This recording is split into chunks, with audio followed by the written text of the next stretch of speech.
conseillers municipaux, mesdames et messieurs les présidents de comités de quartier, messieurs les présidents d'office, mesdames et messieurs les membres du comité de citoyens des quartiers de Marguerite, mesdames et messieurs, chers amis.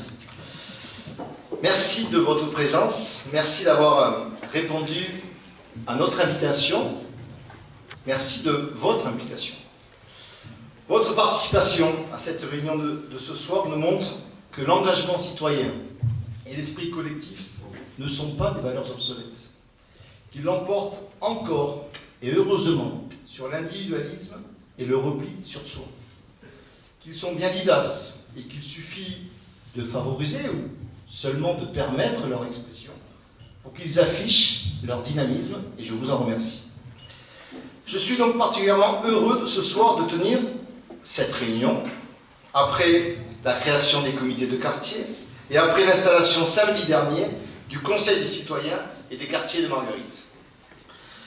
J'en suis personnellement heureux parce que je suis personnellement attaché à cette volonté de participation citoyenne, de démocratie locale, et que tous les élus qui m'accompagnent y sont eux aussi pleinement inscrits. Le plus souvent, les élus ou les personnes en responsabilité conçoivent un projet, le soumettent pour avis, et enfin, le vote pour le réalisme. Aujourd'hui, nous engageons quelque chose de totalement différent, puisque ce que nous essayons de faire, c'est de le construire avec vous, avec toutes les Margueritoises et tous les Margueritois.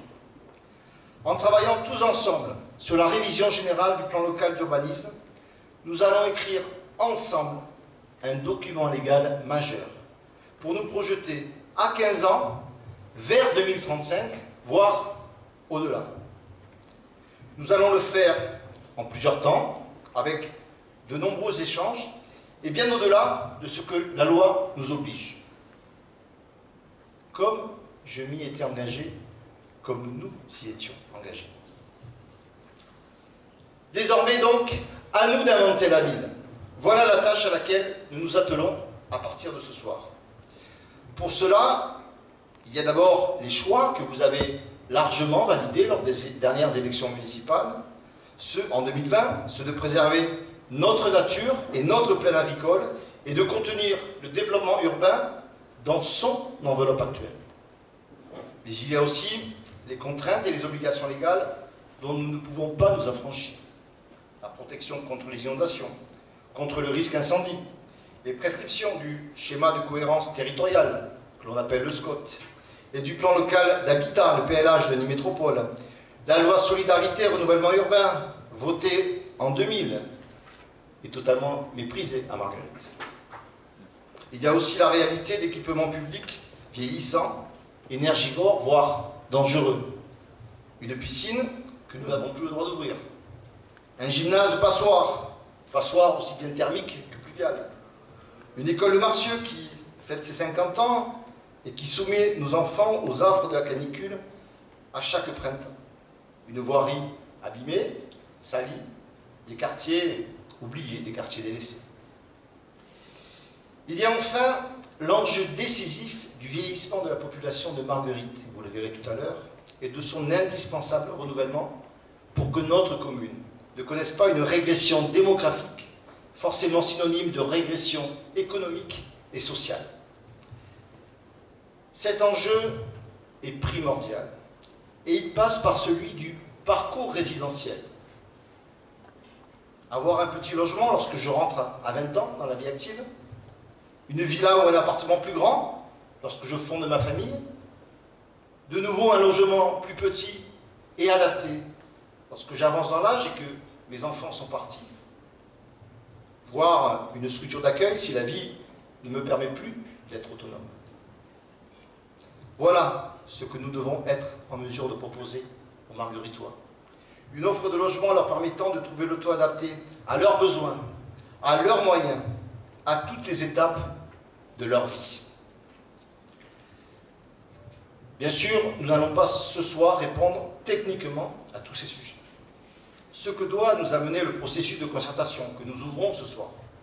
C'est un constat pour aujourd'hui et un chemin pour demain. Ce chemin doit être tracé dans un document légal et incontournable, le projet d'aménagement et de développement durable, le PADD, de notre commune. Nous commençons à l'écrire ce soir à travers les 4 débats thématiques qui vous seront proposés. Nous poursuivrons pendant tout le mois qui vient à travers un questionnaire qui sera distribué dans tous les foyers de la commune et disponible sur le site internet dédié marguerite2035.fr. Et nous en définirons enfin les grandes lignes lors d'un prochain rendez-vous dans cette même salle le 31 mars prochain. Je vais maintenant céder la parole à M. Philippa du cabinet Adel SFI, cabinet d'experts que nous avons recruté pour conduire la révision générale de ce PLU. Il va nous préciser les différentes étapes et enjeux de cette révision et du fameux PADD en premier lieu. Ensuite viendront nos débats que nous essaierons d'éclairer par une courte introduction et des éléments d'état des lieux propres à enrichir notre réflexion commune. Vous l'avez compris, ce chemin que nous empruntons ensemble aujourd'hui est long et s'étalera sur plusieurs mois. Vous l'avez compris, ce travail auquel nous nous attelons ensemble aujourd'hui est ambitieux, puisqu'il nous permettra de façonner la ville, notre ville, à l'horizon 2035. Vous l'avez compris, ce projet que nous lançons ensemble aujourd'hui est exaltant. Car comme le disait Antoine de Saint-Exupéry, pour ce qui est de l'avenir, il ne suffit pas de le prévoir, il s'agit de le rendre possible. Alors oui, à nous d'inventer la ville. Je vous remercie.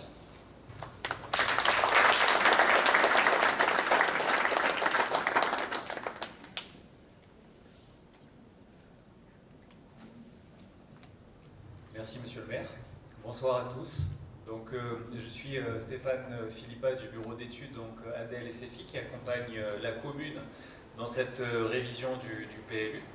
Sachant qu'on ne sera pas seul non plus en tant que bureau d'études à travailler, parce qu'il y a d'autres thématiques comme l'environnement qui est un sujet désormais essentiel, et donc il y a un cabinet aussi qui travaille, ainsi que des collaborateurs comme l'agence d'urbanisme et d'autres partenaires.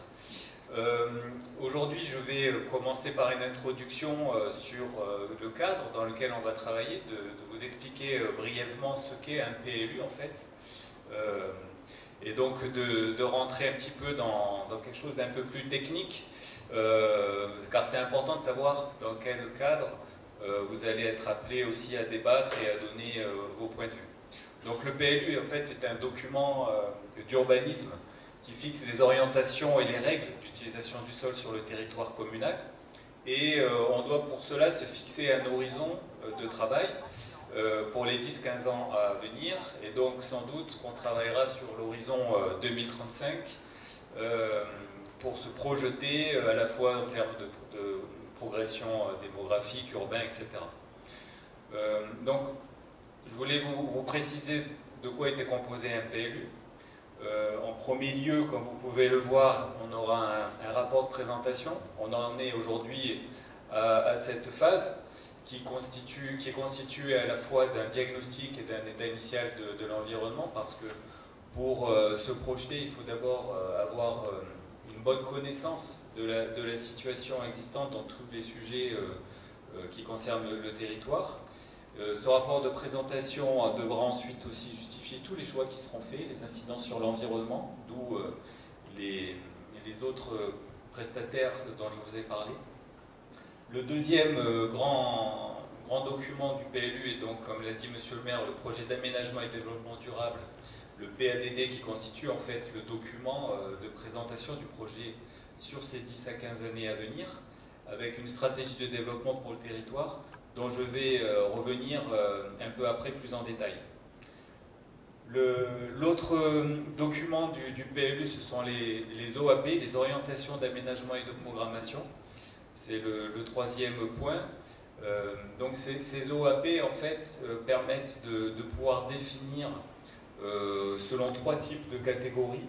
Et donc on a des OAP dites sectorielles, des OAP dites de secteur d'aménagement et des OAP thématiques. Ça, ce sont des possibilités qui sont offertes Ça veut dire quoi? Ça veut dire que sur certains secteurs, en fait, où il peut y avoir des projets, on définit déjà des principes d'aménagement, des principes de programme, d'équipement, de construction, qui permettent déjà d'asseoir un certain nombre de prérogatives à respecter sur ces zones de projet et de développement. On a un quatrième point qui est le règlement, ce que sans doute tout le monde connaît le mieux, avec à la fois un règlement écrit, un zonage, donc c'est ce qu'on appelle le règlement graphique, qui découpe en fait la commune en zones, avec à chaque fois un règlement. Donc on a des zones urbaines, des zones à urbaniser, des zones agricoles, des zones naturelles, et donc on décline à chaque fois ce qu'on a le droit d'y faire, comme c'est déjà le cas dans le PLU actuel. Et enfin, on a un cinquième point qui sont plus accessoires, qui sont des annexes, avec un certain nombre d'informations, telles que les servitudes d'utilité publique, les risques naturels, les annexes sanitaires, qui sont à respecter. Donc, je reviens un petit peu sur le contenu du PADD, puisque c'est ce qui va préoccuper l'étape, comme a dit M. le maire, qui démarre plus particulièrement ce soir, en rappelant qu'en fait les orientations du PADD doivent obligatoirement intégrer les différents thèmes qui sont ici listés, puisque un PLU c'est un document, il ne faut pas l'oublier, réglementaire, qui est donc fixé avec une procédure et un contenu défini par le Code de l'urbanisme. Donc on a l'aménagement, l'équipement et l'urbanisme, donc ça c'est quelque chose d'assez large. On a ensuite tout ce qui est paysage, protection des espaces naturels et agricoles et forestiers. On a des orientations à définir en termes de préservation et de remise en état des continuités écologiques. Évidemment en matière d'habitat, de transport et de déplacement, de réseau d'énergie, de développement des communications numériques, d'équipement commercial, de développement économique et de loisirs. Et enfin, on doit aussi fixer des objectifs chiffrés de modération de la consommation d'espace et de lutte contre l'étalement urbain, d'où un des axes prioritaires qu'a donné M. le maire à ce sujet. La dernière chose que je voulais décliner, c'était en termes de calendrier, comment tout ça allait pouvoir s'organiser. Donc cette révision du PLU a démarré, c'est la première case en haut à gauche, depuis le mois de janvier dernier. C'est pour ça qu'on était dans la phase de diagnostic et d'état initial d'environnement, et qu'on va passer donc à cette phase de PADD qui est la case du milieu en haut, qu'on envisage de pouvoir débattre en conseil municipal au mois de septembre prochain. Du coup, on est dans cette période sur son élaboration. Et enfin, il y aura sa déclinaison d'ici mars 2023 en termes de règlement et d'OAP, comme je l'ai précisé au préalable. Pendant toute cette durée d'élaboration, on a ces deux flèches rouges que vous voyez, c'est la concertation avec la population, qui est aussi une phase réglementaire, même si on a ici, pour Marguerite, avec l'équipe municipale, une forte volonté d'aller au-delà de la concertation réglementaire, en ayant une forte animation citoyenne, de participation à l'élaboration. Et on a aussi et surtout l'association qui s'appelle les personnes publiques associées, c'est-à-dire toutes les administrations, les services de l'État, le SCOT, la Chambre d'agriculture, etc., qui doivent donner des avis sur le PLU et qui sont donc associés pendant toute cette élaboration.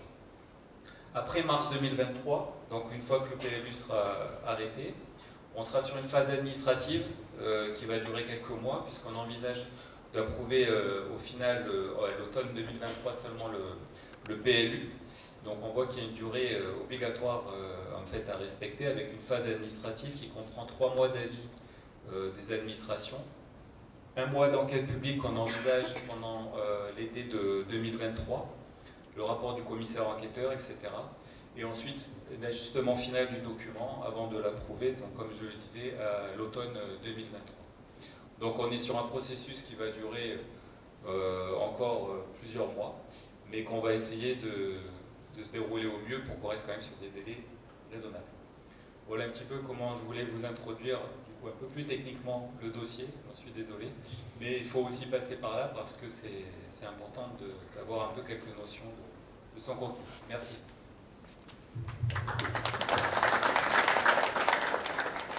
Merci Monsieur Philippin. On peut peut-être tout de suite, avant d'entrer dans les débats, poser il y a peut-être des questions techniques déjà qui qui pourraient venir de la salle, profiter de votre présence et de votre expertise. S'il n'y en a pas, on entame tout de suite les débats, mais s'il y en a, on peut essayer d'y répondre. Bon. Alors je vais appeler M. Laurent Boutin, adjoint délégué à l'urbanisme, pour le premier débat qui porte sur les grandes priorités du PLU. Merci. Mesdames, Messieurs, chers amis, après avoir déjà beaucoup travaillé avec lui dans le cadre de mon mandat d'adjoint à l'urbanisme, je voudrais profiter de cet instant pour remercier très sincèrement M. Philippa et ses collaborateurs du cabinet Adel SFI pour la qualité de leur travail et de leur accompagnement. Je tiens également à remercier les agents municipaux du service urbanisme pour leur travail et leur dévouement. Je sais que leur soutien sera précieux tout au long des 2 prochaines années et très grande leur responsabilité puisqu'il leur appartiendra de faire mûrir en acte réglementaire le fruit de nos nombreux débats et réflexions. Mes responsabilités électives me conduisent ce soir à ouvrir les discussions et au rôle ingrat d'en fixer le cadre. Pas dans le sens d'une limitation des échanges, mais bien sûr sur la base d'un état des lieux, ce que nous impose la loi et la géographie au quotidien, et dans le cadre de la révision générale du plan local d'urbanisme. Celui qui vit ici, c'est évidemment tout cela, mais il ne me semble pas inutile de le partager pour que la discussion puisse s'engager sur un référentiel commun. Nous connaissons la situation de Marguerite, urbanisée entre diverses voies de circulation et sa frontière avec Saint-Gervais. Nous connaissons les risques naturels et les obligations légales à s'en prémunir. Nous connaissons notre place dans l'agglomération de Nîmes Métropole et notre volonté, qui est aussi celle du président Franck Proust, de faire de notre commune un pôle de centralité dans son bassin de vie.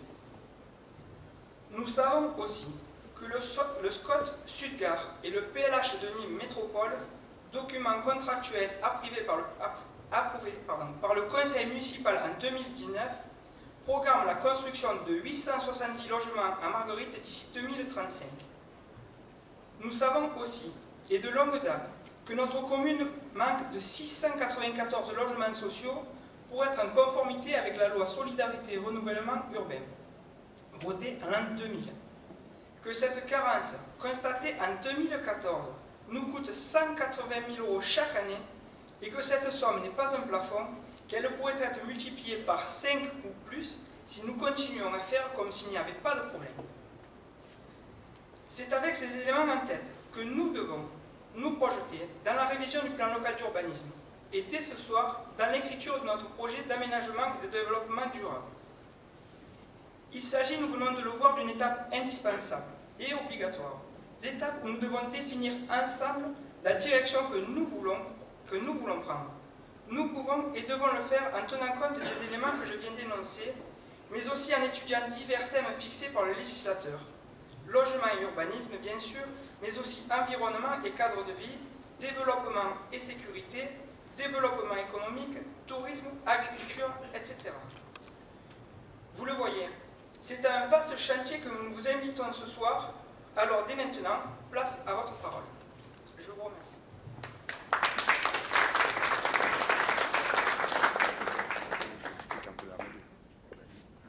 Alors, juste avant qu'on démarre ces premiers débats, laissez-moi vous expliquer la façon dont les choses s'organisent, hein, parce que le sujet est vaste et nous sommes contraints par le temps. Donc vos élus vont s'exprimer sur les différents thèmes qui touchent au PLU.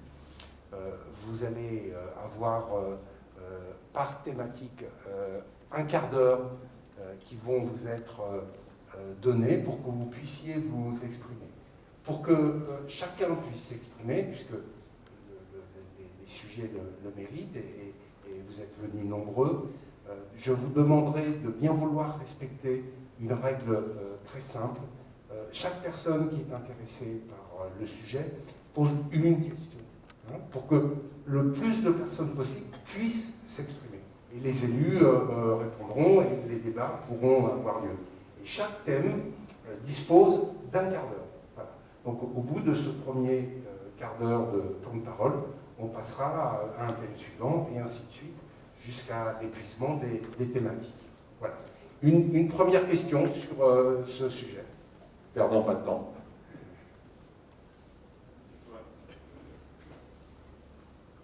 Oui, bonjour, Jean-Jacques Chauvin, j'habite dans la Plaine. Je voudrais, puisqu'on en a parlé tout à l'heure, enfin monsieur le maire en a parlé tout à l'heure, savoir s'il y a des dispositifs qui sont prévus dans le futur PLU pour qu'il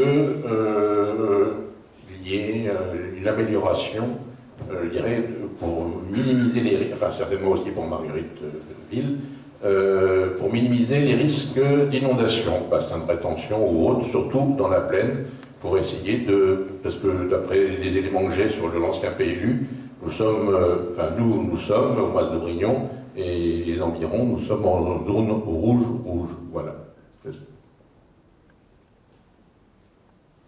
Merci beaucoup. On va peut-être prendre les questions par série de 2 ou 3 pour faire une réponse un peu plus globale. Quelqu'un d'autre? Oui, ça nous fait un total, si je comprends bien, de construction de 1564 logements en 13 ans. Et donc, quelque part, ça paraît difficile, sans agrandir le périmètre communal. Vous avez sûrement des idées pour... Est-ce que compléter les îlots disponibles sera suffisant?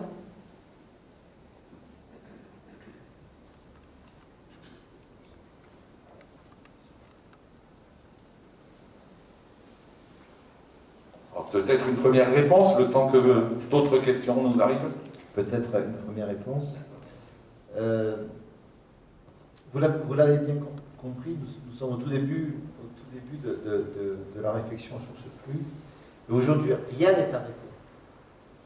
Aucune disposition n'est arrêtée, puisque nous en sommes aujourd'hui ensemble à écrire les orientations dans lesquelles nous allons construire ce flux. Donc, bien entendu, comme l'a précisé M. Boutin, nous avons des obligations légales en matière de risque d'inondation. Et effectivement, il faudra, dans le cadre des aménagements, qui interviendront sur la commune, prévoir parler de bassins de rétention, par exemple, les bassins de rétention nécessaires, les installations nécessaires, les équipements nécessaires pour lutter contre ce risque-là, le risque d'inondation. C'est vrai pour le risque d'inondation, c'est vrai pour le risque incendie, etc. Mais aujourd'hui, il n'y a rien de prévu. Aujourd'hui, je veux dire encore, nous allons construire tout cela ensemble. On n'en est pas encore à dire sur telle parcelle, il y aura tel équipement. On est bien loin de tout ça. On en est à fixer les orientations. Et là, dans le cadre effectivement des règles déjà qui s'imposent à nous.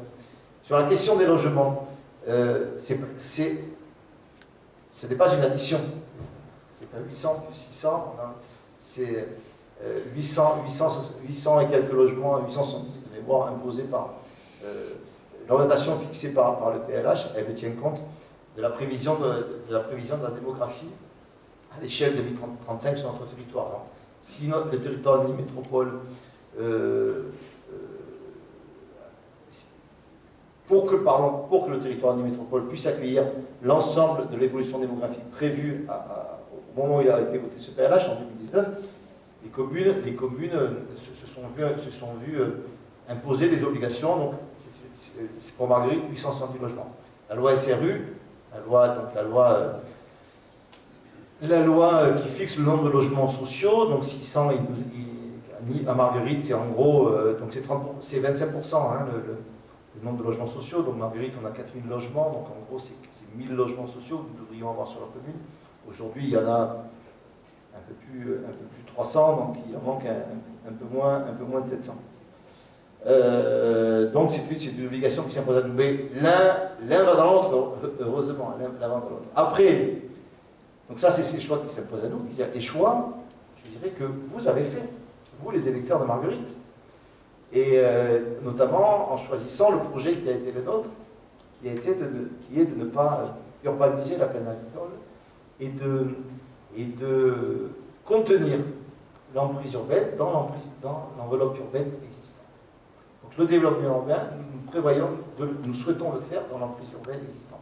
Donc c'est ensemble que nous allons écrire des règles qui vont nous permettre de pouvoir répondre à ces objectifs-là, objectifs réglementaires et objectifs politiques. Donc c'est ensemble nous l'écrirons. Donc aujourd'hui on n'a pas prévu, effectivement, aujourd'hui on n'a pas prévu de règles nous permettant de répondre. Là encore, c'est ensemble que nous allons écrire ces règles-là et décider comment nous allons à la fois répondre à nos orientations, à nos orientations politiques et aux obligations réglementaires qui s'imposent à nous.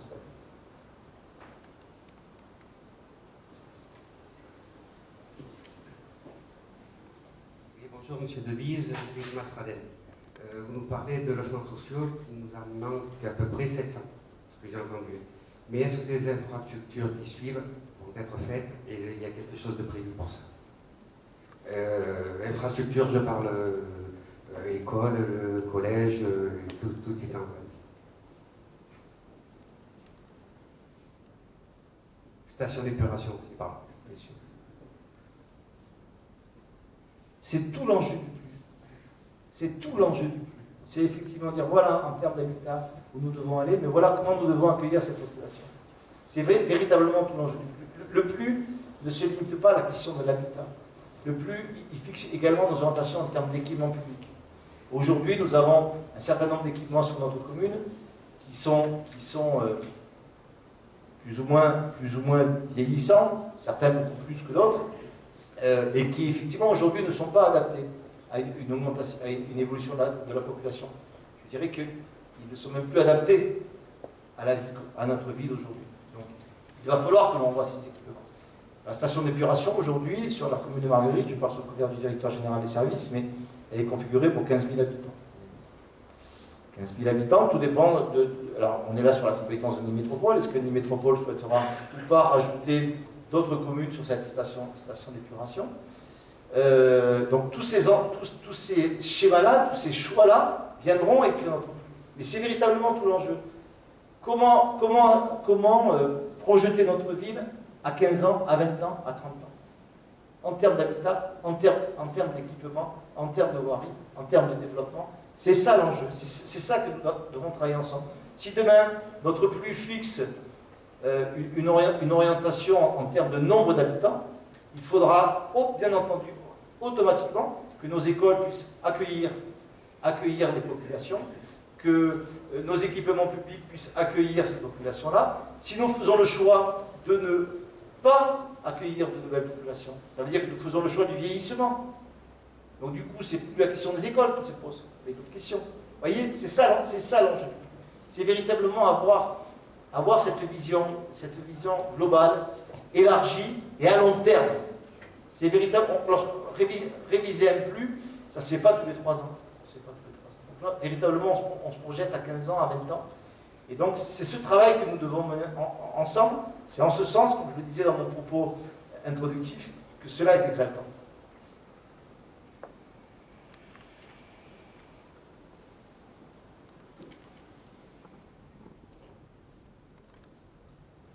Oui, selon Vidal.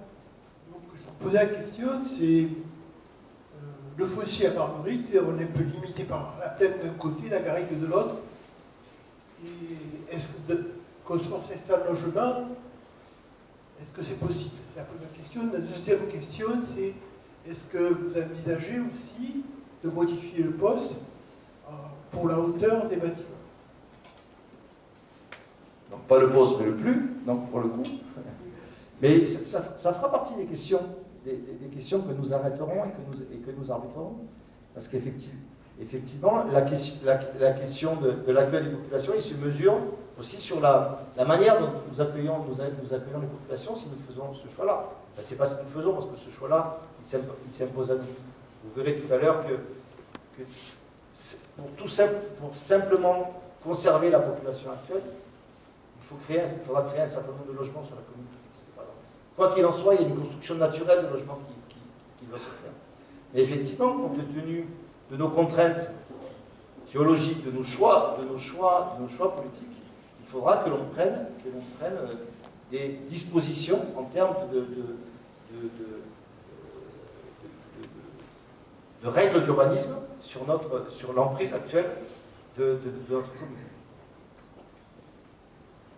Donc la question effectivement de la verticalité, c'est une question qui peut se poser.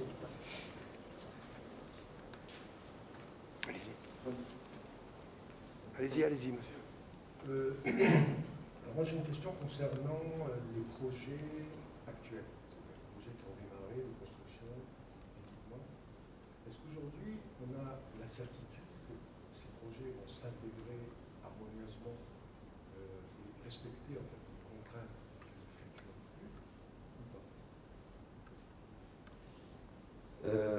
Alors dans l'hypothèse où on ne le respecterait pas, qu'est-ce qui est prévu?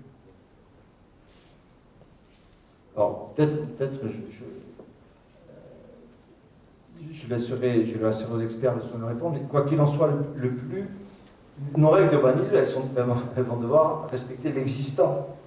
Alors, les projets qui sont en cours, mais la structuration actuelle de notre commune. Je ne sais pas, moi, si par exemple, demain, on décidait que sur le champ de Foire, cette zone n'est plus constructible.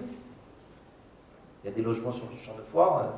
Aujourd'hui, ça ne serait pas compatible avec l'existant.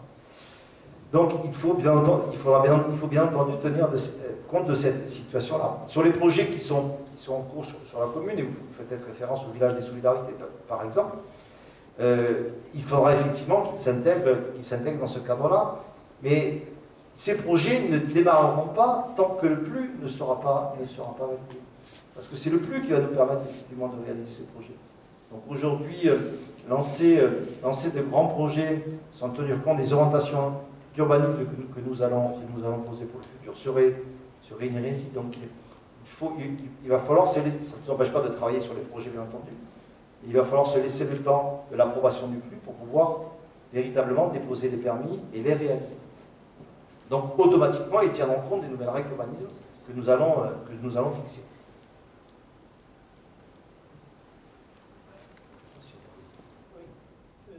Monsieur, bonsoir. Monsieur Parti, je pense que dans la salle, il y a très peu de résultats qui n'ont connu les orages sévenols. Et bien heureux. Donc, tous les projets futurs, j'adhère effectivement, sont soumis à ces fameux orages sévenols. Nous avons dans le cadre de la NOT, le PPRI 3, et dernièrement l'impôt qui a été voté pour la création de GIMAPI, de l'ordre de 0,73 par là, pour ça. Est-ce que vous envisagez de contacter et d'essayer de se servir de cette structure pour faire un diagnostic hydraulique qui s'impose?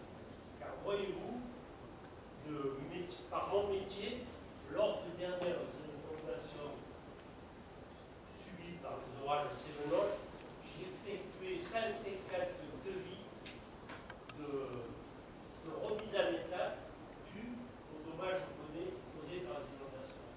Alors ça veut dire par là que l'aménagement du canal, le projet de maille, etc., en cas d'orage sévenol, on repart à zéro. Merci.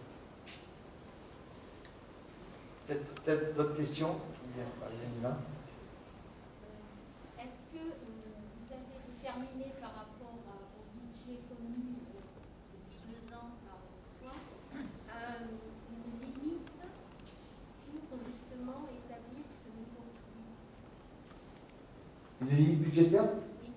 Alors oui, bien sûr, on a fixé une enveloppe budgétaire. Je ne l'ai pas en tête. Je ne sais pas si monsieur le directeur général des services là, a en tête l'enveloppe. 48 000 euros. Le plus. C'était ça votre question? Non, c'est pas tout à fait ça. C'est globalement par rapport aux 700 et quelques logements à construire, etc., aux aménagements peut-être des réseaux publics. Est-ce que vous avez pu cantonner d'ores et déjà, fait une estimation? Est-ce que financièrement parlant, vous avez pu déterminer des limites? Alors, je viens sur la partie inondabilité. Sur le patrimoine, si vous voulez. Je voudrais compléter oui, sur la question hydraulique. La question de M. Apparis, puisque des années, effectivement, ça fait 34 ans que nous sommes à Marguerite, lui aussi, même un peu plus, je crois. Donc, on a eu quelques alertes, mais Actuellement, donc, je reviens un peu à mon premier propos, on est placé en zone rouge. Bon, très bien, je veux bien l'admettre, mais quels ont été les critères de définition de cette zone et comment on peut les améliorer, ces critères? Voilà, c'est surtout ça, parce que M. Paris, il parle de... il parle du Canabou. Moi, je vais parler du Vistre, parce qu'à la limite, quand ma fille, que vous connaissez bien, je devais l'amener à l'école à Marguerite, je ne pouvais plus passer sur le petit pont qui engendre le Vistre, puisqu'il fallait que je passe par Saint-Gervasy et que je monte sur la colline pour pouvoir redescendre de l'autre côté, par Pouce. Donc, tout ça, je pense que c'est des éléments qui existent déjà, qui ont été analysés, puisqu'on ne définit pas une zone rouge comme ça pour le plaisir.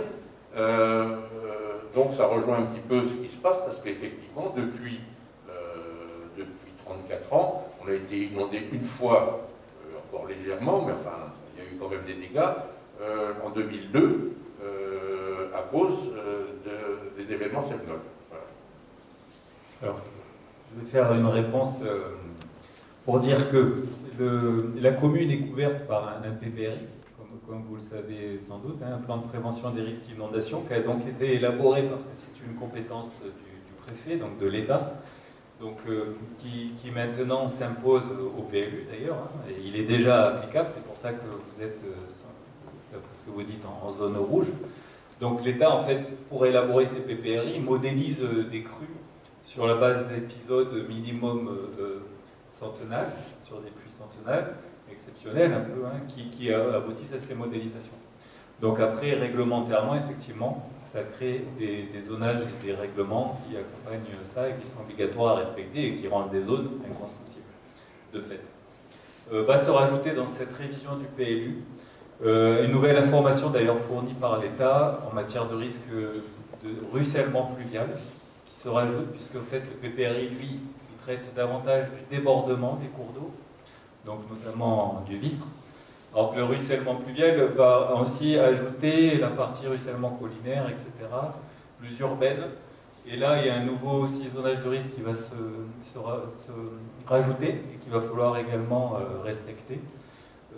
Pour autant, à l'intérieur des zones urbaines, évidemment qu'on peut continuer à utiliser les terrains, sinon on ne parlerait pas ce soir de la possibilité d'évolution. Après, quant au PAPI, le PAPI, c'est des plans d'aménagement et de prévention donc des inondations qui permettent de financer des aménagements sur les territoires, notamment en termes de bassins de rétention, mais qui ne permettent pas forcément, une utilité en tout cas n'est pas forcément que ça puisse permettre de diminuer les zones inondables réglementaires qui ont été définies, mais qui pour autant sont faites pour bien sûr améliorer la situation, mais pas pour revoir à la baisse le zonage du risque en fait, parce que on considère toujours que certains types d'aménagements seront insuffisants selon des épisodes qui peuvent arriver encore plus exceptionnels. Donc ils n'ont pas pour but de donner de la constructibilité, on va dire, mais évidemment d'améliorer les situations. Donc oui, les diagnostics sont faits, mais donc s'imposent à nous, puisque c'est l'État qui les porte. Pour répondre à Mme Garcia, et pour reprendre mon propos introductif, nous n'arrivons pas avec un projet. Nous ne sommes pas devant vous avec un projet à vous faire valider ou pas, à vous faire amender ou pas. Ce projet, nous allons l'écrire ensemble. Donc aujourd'hui, nous n'arrivons pas avec des orientations qui sont posées, nous n'arrivons pas avec des choix qui sont faits, nous n'arrivons pas avec des budgets qui sont votés, nous arrivons avec un constat. Avec un constat, voilà ce qu'est Marguerite aujourd'hui, voilà ce qui s'impose à nous. Et la réflexion commune que nous devons mener ensemble, c'est comment on remplit ces objectifs-là et quelle ville nous voulons à l'échéance 2035. Donc aujourd'hui, je sais pas, nous n'avons pas, les élus et moi-même, nous n'avons pas de projet à vous présenter. Nous n'en sommes pas encore là. Et ce projet, lorsqu'on vous le présentera, c'est qu'il aura été construit avec vous. Quand je dis vous, c'est collectivement avec les Margueritois. Et qu'il aura été partagé avec tout le monde. Donc aujourd'hui, non, nous n'avons pas de budget arrêté sur les infrastructures, sur les équipements à venir, car aujourd'hui, on n'en est pas du tout là. On est bien en amont. Alors c'est vrai que Habituellement, hein, les élus arrivent avec un projet en disant voilà, vous êtes d'accord, pas d'accord? Non, ce n'est pas le cas. Aujourd'hui, véritablement, on est dans une vraie phase de concertation. C'est-à-dire qu'on va construire ensemble ce projet-là. Ce n'est pas 29 élus et 2-3 experts qui vont décider ce que doit être Marguerite en 2035. C'est bien la population Marguerite qui doit l'être. On prend une dernière question sur ce thème. Oui, bonsoir Monsieur le maire, Philippe Lénaud. Il y a 4-5 ans en arrière, avec Madame Saperas, nous avions créé le premier comité de quartier, qui s'appelait le quartier des poètes. C'était pour contrecarrer un projet de construction dans un espace vert municipal. Est-ce que c'est une option envisageable? Puisque vous avez dit tout à l'heure que tout est envisageable. Merci. La réponse est dans la question.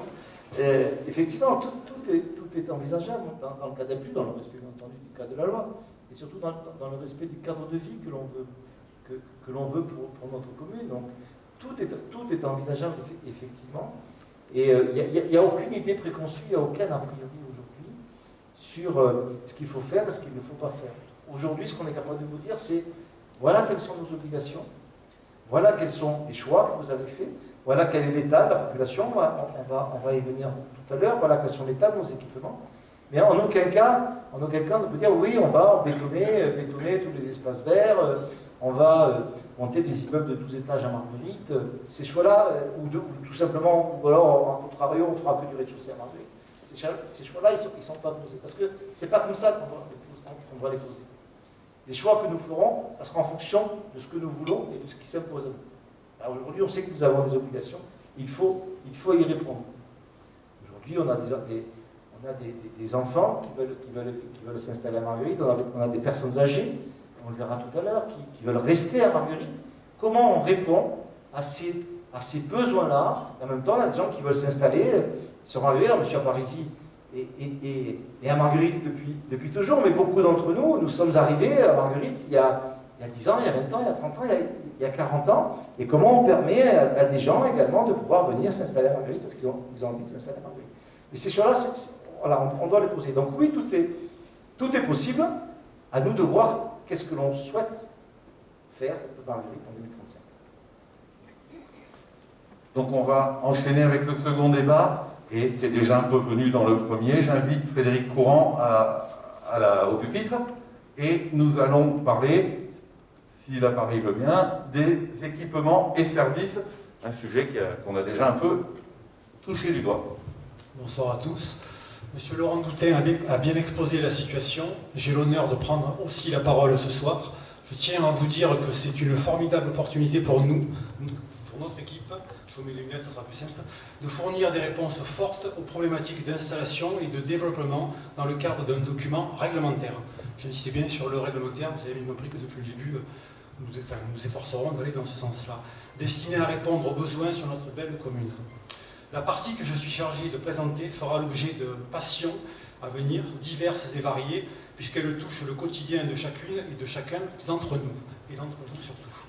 À plus d'un titre, Marguerite peut s'enorgueillir de services et d'équipements publics nombreux, ambitieux et dignes d'une ville de plus de 10 000 habitants. Malheureusement, nous constatons depuis notre arrivée aux affaires que beaucoup d'équipements sont aujourd'hui désuets, à savoir trop vieux, trop usés et trop inadaptés.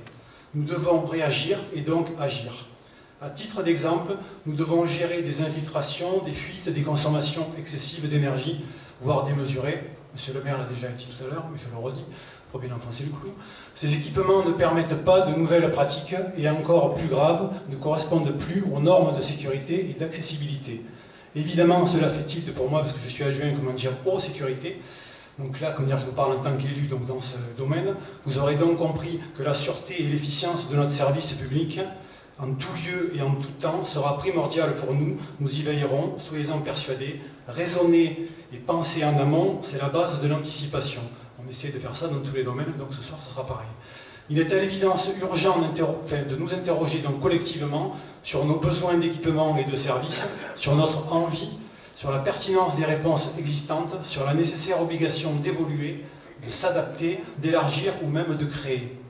Comme tous les débats que nous menons ce soir, je souhaite que cette réflexion soit ouverte et prenne en compte Primo, un engagement, construire un guichet unique des solidarités qui permette à chaque citoyen de trouver en un seul lieu toutes les réponses à ses besoins. Secondo, une opportunité, avec le soutien de la région et de Nîmes Métropole, de la réouverture de la gare de Marguerite et en particulier de son pôle d'échange intermodal, un PEM. Tertio, un besoin, développer l'emploi et l'activité économique. Quarto, une volonté, fournir à tous les citoyens des services et des équipements à la hauteur des enjeux du quotidien.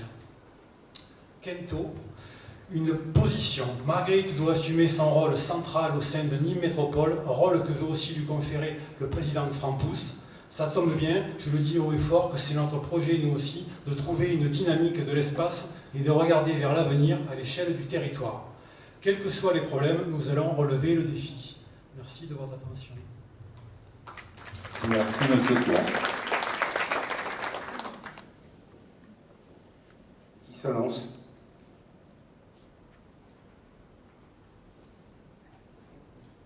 Pardon. J'ai bien compris que c'est à long terme, mais à court terme, pour les enfants qui sont actuels, par exemple, moi j'ai un fils avec des basculés de Marcieux à Pérou, et on nous redemande de gros basculés, donc c'est très compliqué, ça crée des traumatismes sur ces enfants. Et les bébés confinés, du confinement, parce que pour nos parents, on fait des bébés, et qu'une crèche.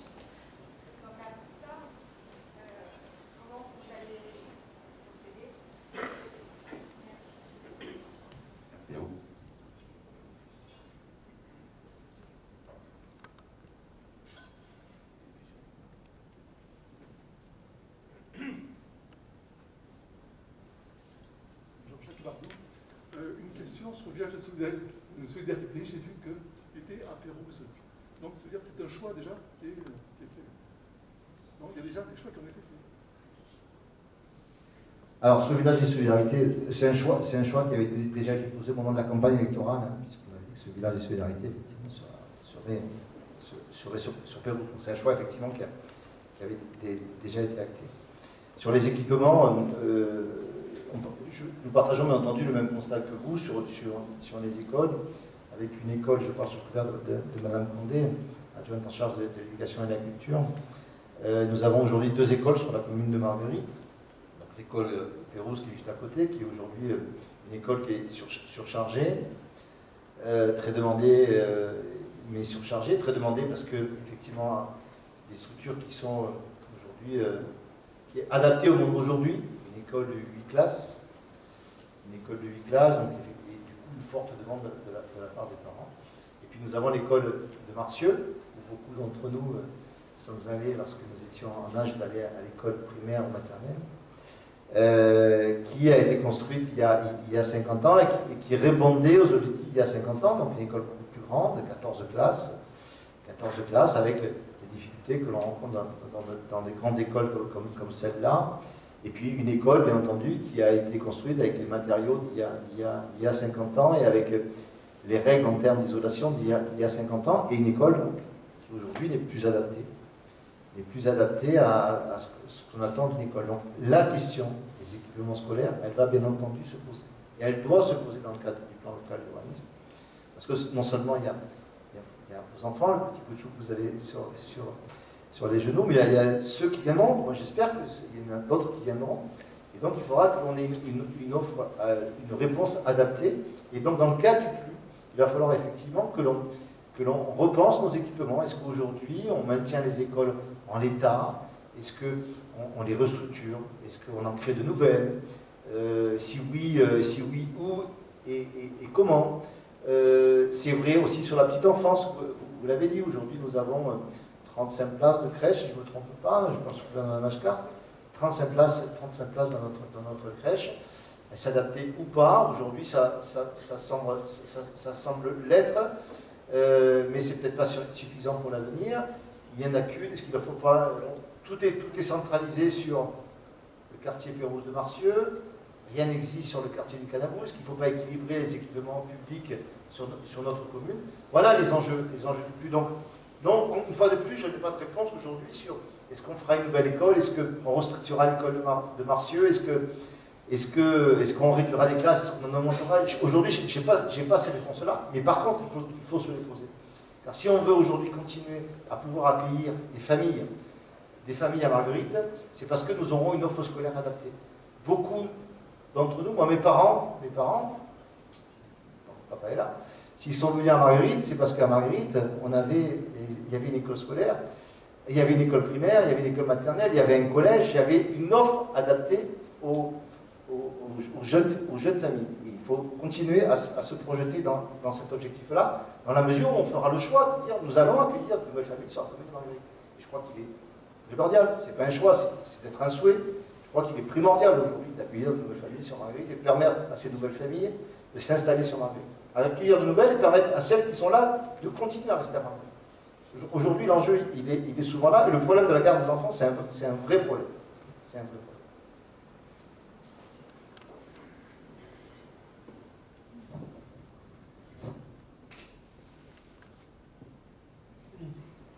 Est-ce que le PLU pourrait modifier le centre ancien de Marguerite?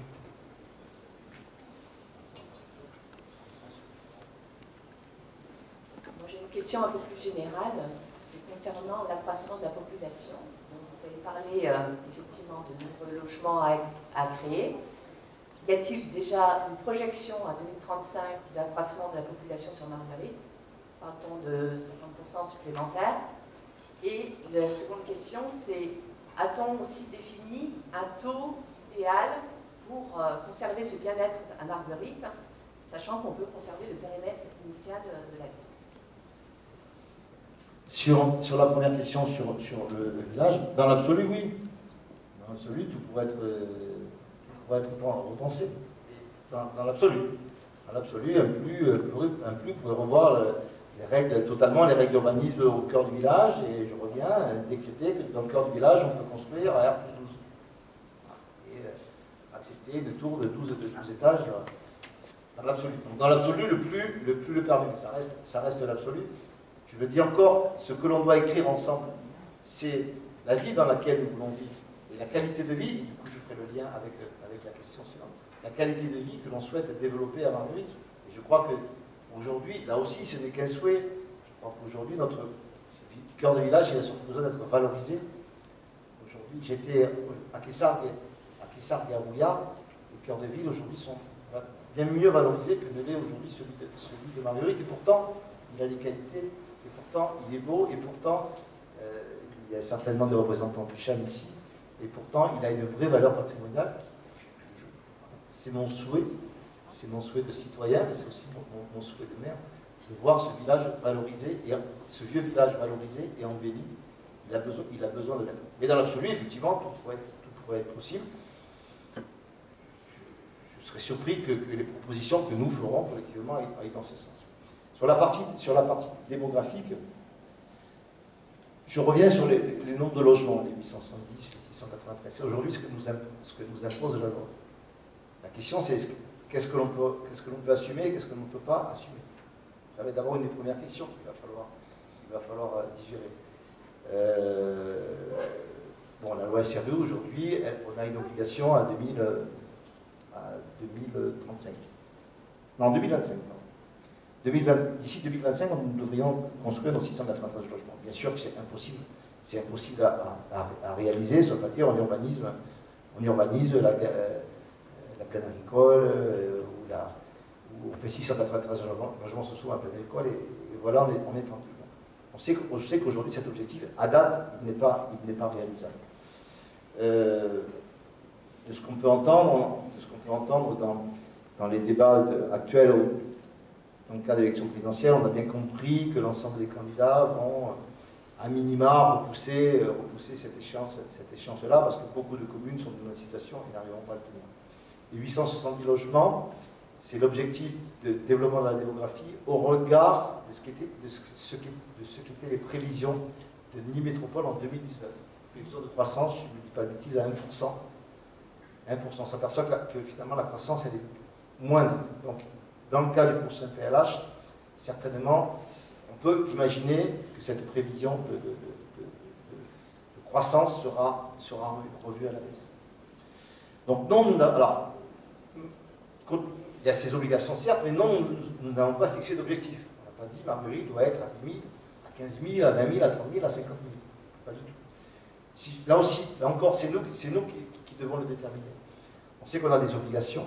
On sait que naturellement, il y a du logement qui doit se créer sur la commune.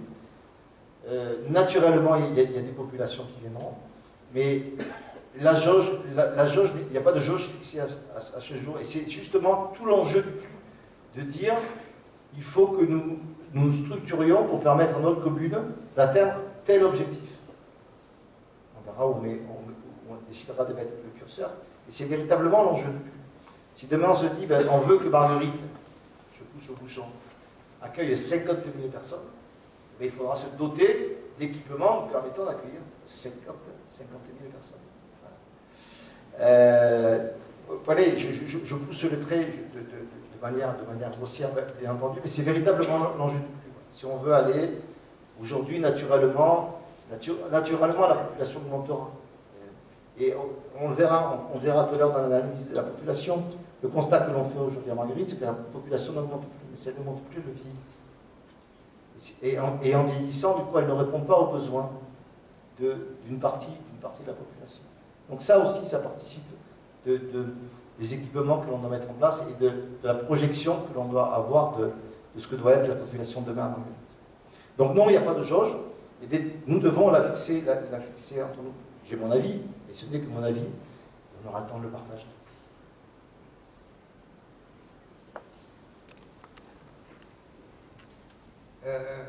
Je vois sur l'écran une balayeuse.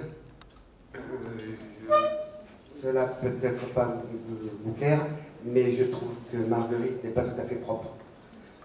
Le centre-ville, relativement, mais alors les quartiers, certains quartiers, c'est vraiment catastrophique. Alors, moi j'habite Malheureux à Stradel, à côté du bassin de rétention, et vous avez une petite place juste à côté. J'ai vu des agents municipaux, je ne vais pas les citer parce que je ne connais pas leur nom, tailler, donc couper des herbes et laisser des bouteilles, des masques. Alors j'aimerais savoir si, pour les agents municipaux, s'il y a des secteurs, si les équipes sont montées et qu'est-ce qu'il faudrait faire par rapport à eux. Voilà. Je m'excuse, je ne vais pas répondre à votre question. Non pas que la question n'est pas importante, elle est primordiale. Et mardi, nous avions une réunion de majorité. C'est encore un sujet que nous avons mis à l'ordre du jour. C'est quasiment un sujet que nous mettons à l'ordre du jour de chacune de nos réunions. Parce qu'effectivement, c'est un sujet qui empoisonne notre quotidien. Quand je dis notre quotidien, c'est le quotidien des citoyens que nous sommes. C'est un vrai débat, c'est un vrai sujet. Il y a des problématiques d'équipement, il y a des problématiques de pédagogie à mettre en place. Et si je n'y réponds pas ce soir, c'est parce que ce n'est pas l'objet du coup. Donc je n'élude pas la question.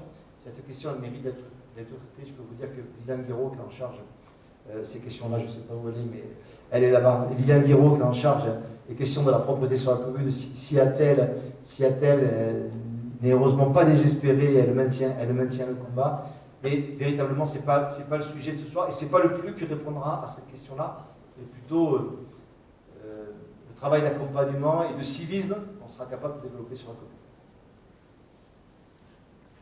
Est-ce qu'au niveau du PLUP, vous pouvez enregistrer et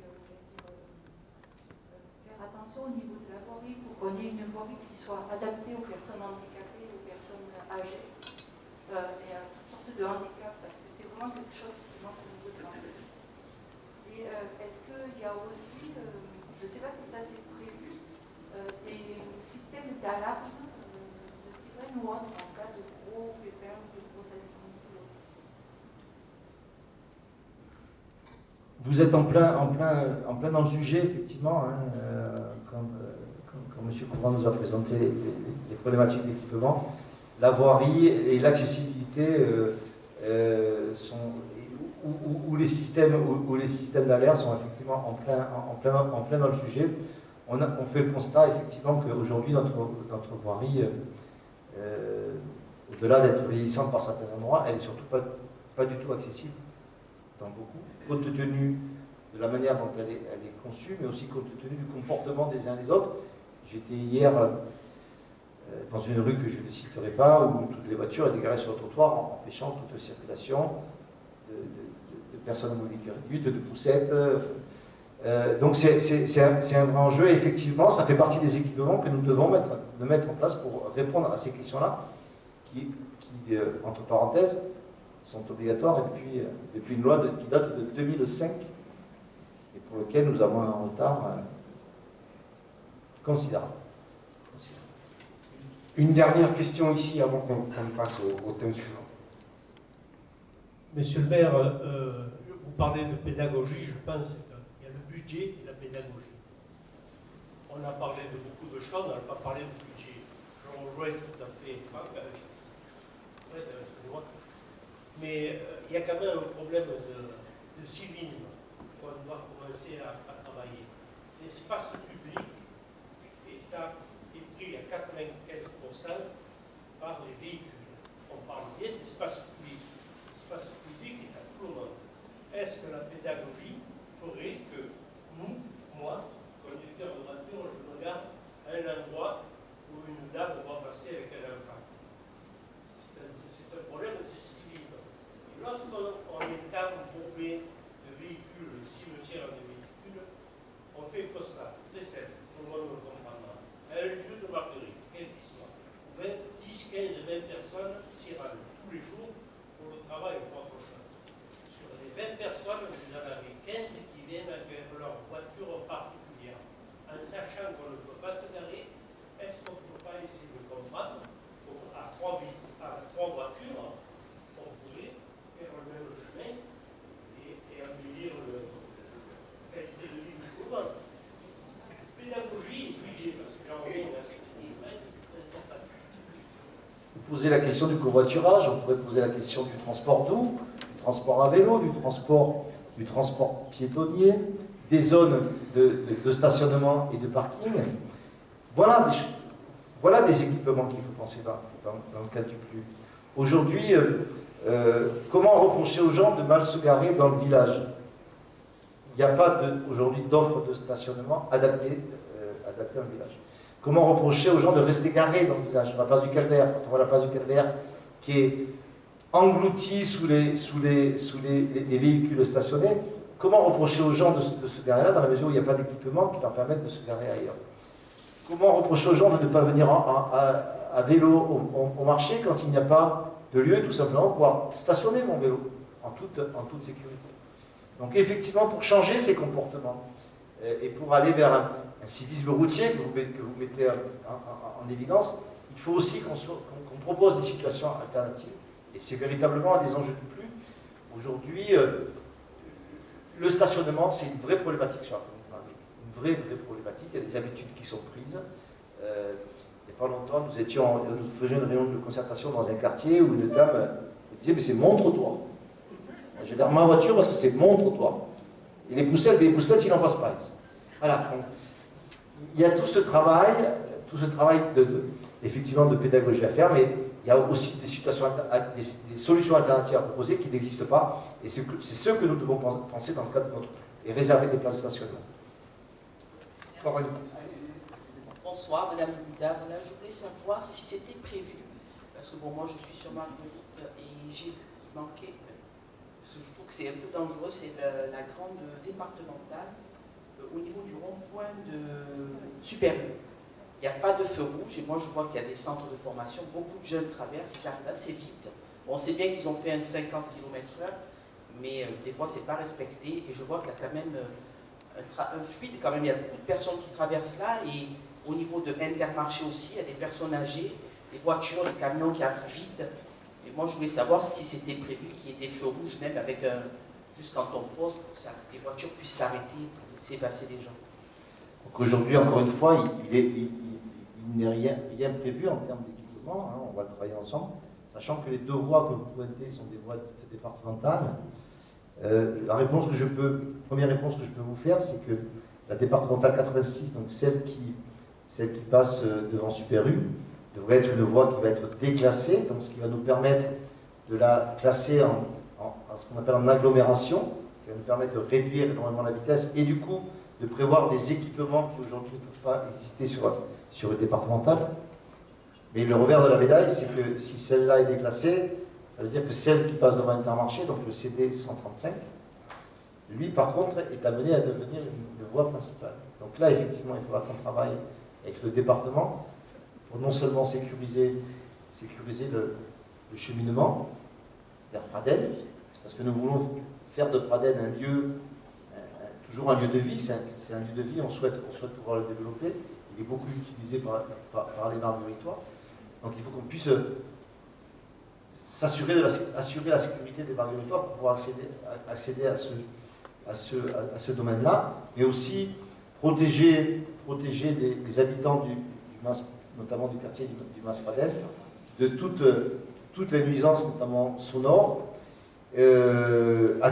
accidentelles qu'une telle circulation peut engager. Donc ça fait partie aussi des réflexions. Quand on parlait tout à l'heure que les personnes publiques associées allaient donner leur avis sur le flux, c'est à nous aussi de les amener vers des équipements qui correspondent à la qualité de vie que l'on souhaite sur notre commune. C'est bien d'avoir des voies qui permettent d'aller de Nîmes à Beaucaire, le long de Marguerite, très bien, mais il faut quand même assurer la qualité de vie, notre qualité de vie. Donc ça fait partie, aujourd'hui rien n'est prévu, et ça fait partie des enjeux qui font partie de ce truc. Donc nous passons au thème suivant, mais les choses sont bien faites, on y est un peu entré. J'appelle Jean-Pierre Catebras, s'il vous plaît, élu délégué adjoint au développement local durable et à l'agriculture, qui va nous parler d'environnement et de cadre de vie. Bonsoir. Le thème donc, du débat qui me revient aujourd'hui de vous présenter, d'initier, est constitué de deux sujets centraux pour notre commune. Je suis désolé pour mes autres collègues, ils ont aussi des sujets aussi qui sont importants, mais les deux que je présente sont vraiment les deux sujets centraux.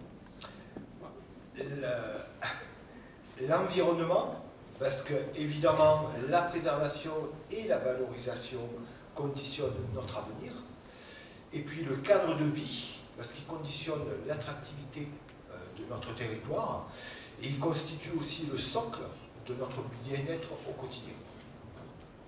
Sur ces questions, en 2020, vous avez été nombreux et vous avez tranché déjà certaines questions en nous accordant votre suffrage. Le choix est établi donc, de préserver l'espace naturel et l'espace agricole, et donc nos garrigues et notre plaine. À nous donc d'aimanter aujourd'hui la ville dans ses frontières, aussi contraignantes soient-elles. Dans ce cadre, donc, nous ne manquons pas de projets ni d'opportunités, on en a un petit peu abordé déjà. On va parler de la réouverture de la gare et de la création du pôle d'échange multimodal donc, qui est porté par la région Occitanie. On va parler aussi de la voie cyclable de Nîmes, le pont du Gard, qui est voulu par le département. Mais aussi, on va parler aussi de la prolongation de la ligne Trambus jusqu'à Marguerite, qui est un projet qui est porté par Nîmes Métropole. Et puis, nous ne manquons pas non plus des attentes et des demandes des citoyens, des aînés, des enfants, notamment en termes de qualité alimentaire, au niveau, par exemple, des écoles, de la restauration collective, de la sécurité sur les trottoirs, on vient d'en parler au niveau de l'accessibilité. Dans nos rues, on veut aussi, du moins les demandes qui nous sont formulées, c'est aussi plus d'espaces publics supplémentaires, des pistes cyclables, mais aussi plus de végétaux dans la ville, et aussi, bien sûr, dans les cours des écoles. Donc il est temps, aujourd'hui, de faire entrer Marguerite dans une ère moderne d'aménagement urbain, et puis qui prenne d'abord en compte l'être humain et la nature. Dans cette optique, donc, le plan local d'urbanisme est un document essentiel au cœur de ce plan local d'urbanisme, et on en a parlé, c'est aussi le plan local de déplacement. On va parler des parkings, on va parler des voies de circulation, on va parler des pistes cyclables, de l'accessibilité aussi à l'espace public. Et Tout cela donc, doit être mieux pensé, prendre en compte les nouvelles solutions, et le plan local d'urbanisme doit permettre à nos choix d'urbanisme de renforcer la sécurité, de réduire les nuisances et d'améliorer aussi notre qualité de vie.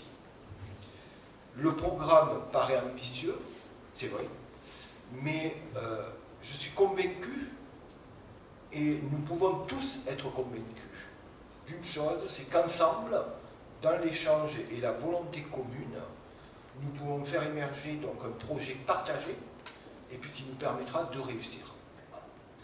Je vous souhaite donc d'arriver à inventer cette nouvelle ville.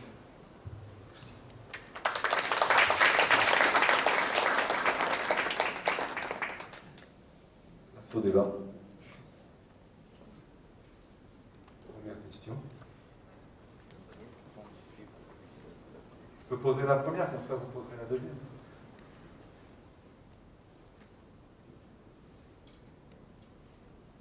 Alors, il y a un sujet qu'on entend souvent en mairie. On voit beaucoup dans les quartiers se construire plein de nouvelles maisons sur des terrains de plus en plus petits.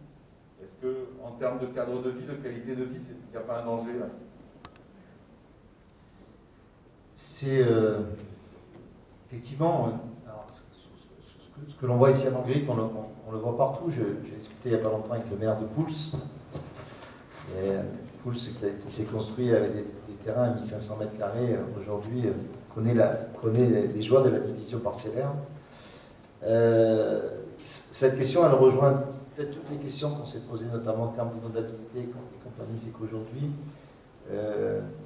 la loi permet effectivement de faire des divisions parcellaires, de construire au plus près, et différemment, mais du coup sans tenir compte de la situation existante. Lorsque sur une même parcelle où il y avait une maison, aujourd'hui il y en a 3, en termes d'inondabilité, il y a automatiquement un impact.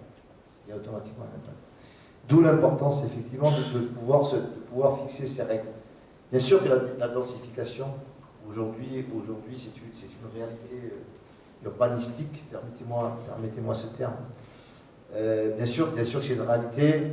Aujourd'hui, on ne construit plus de manière horizontale, comme on pouvait le faire dans les années 90. Aujourd'hui, on n'a plus les moyens, les prix de l'immobilier sont tels qu'aujourd'hui, on n'a plus les moyens de construire sur des terrains de 800, 900, 1000 mètres carrés. Mais pour autant, il faut poser les règles qui vont nous permettre d'accepter cette densification territoriale. Il y a un quartier des anciens combattants, aujourd'hui, il y a une parcelle qui a été subdivisée, il y a 5 ou 6 maisons qui se sont... 5. Il y a 5 maisons qui se sont construites, donc on est particulier, qui a... Donc c'est un particulier qui a vendu, la loi a permis à 5 constructions de se réaliser. Problème d'inondabilité, problème de voisinage à terme qu'il y aura. Donc toutes ces questions-là, effectivement, il faut les poser. Là où c'est véritablement un problème aujourd'hui, c'est que tout peut se faire n'importe où. Parce qu'aujourd'hui, on n'a pas un cadre qui nous définit des zones prioritaires et d'autres pas. Donc le plus doit nous permettre justement de régler ces solutions, ces situations-là. Je ne veux pas dire d'empêcher la densification, on ne pourra pas empêcher la densification, la loi Allure le permet. Mais au moins de l'organiser et de la structurer et de faire en sorte qu'elle soit acceptable par nos équipements et nos infrastructures.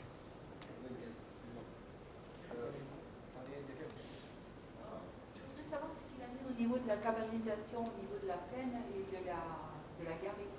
Parce qu'on se rend compte qu'il y a de plus en plus de maisons qui sont faites. Moi, je ne sais pas s'il y a des permis, je ne veux pas savoir, mais je trouve ça un petit peu inquiétant.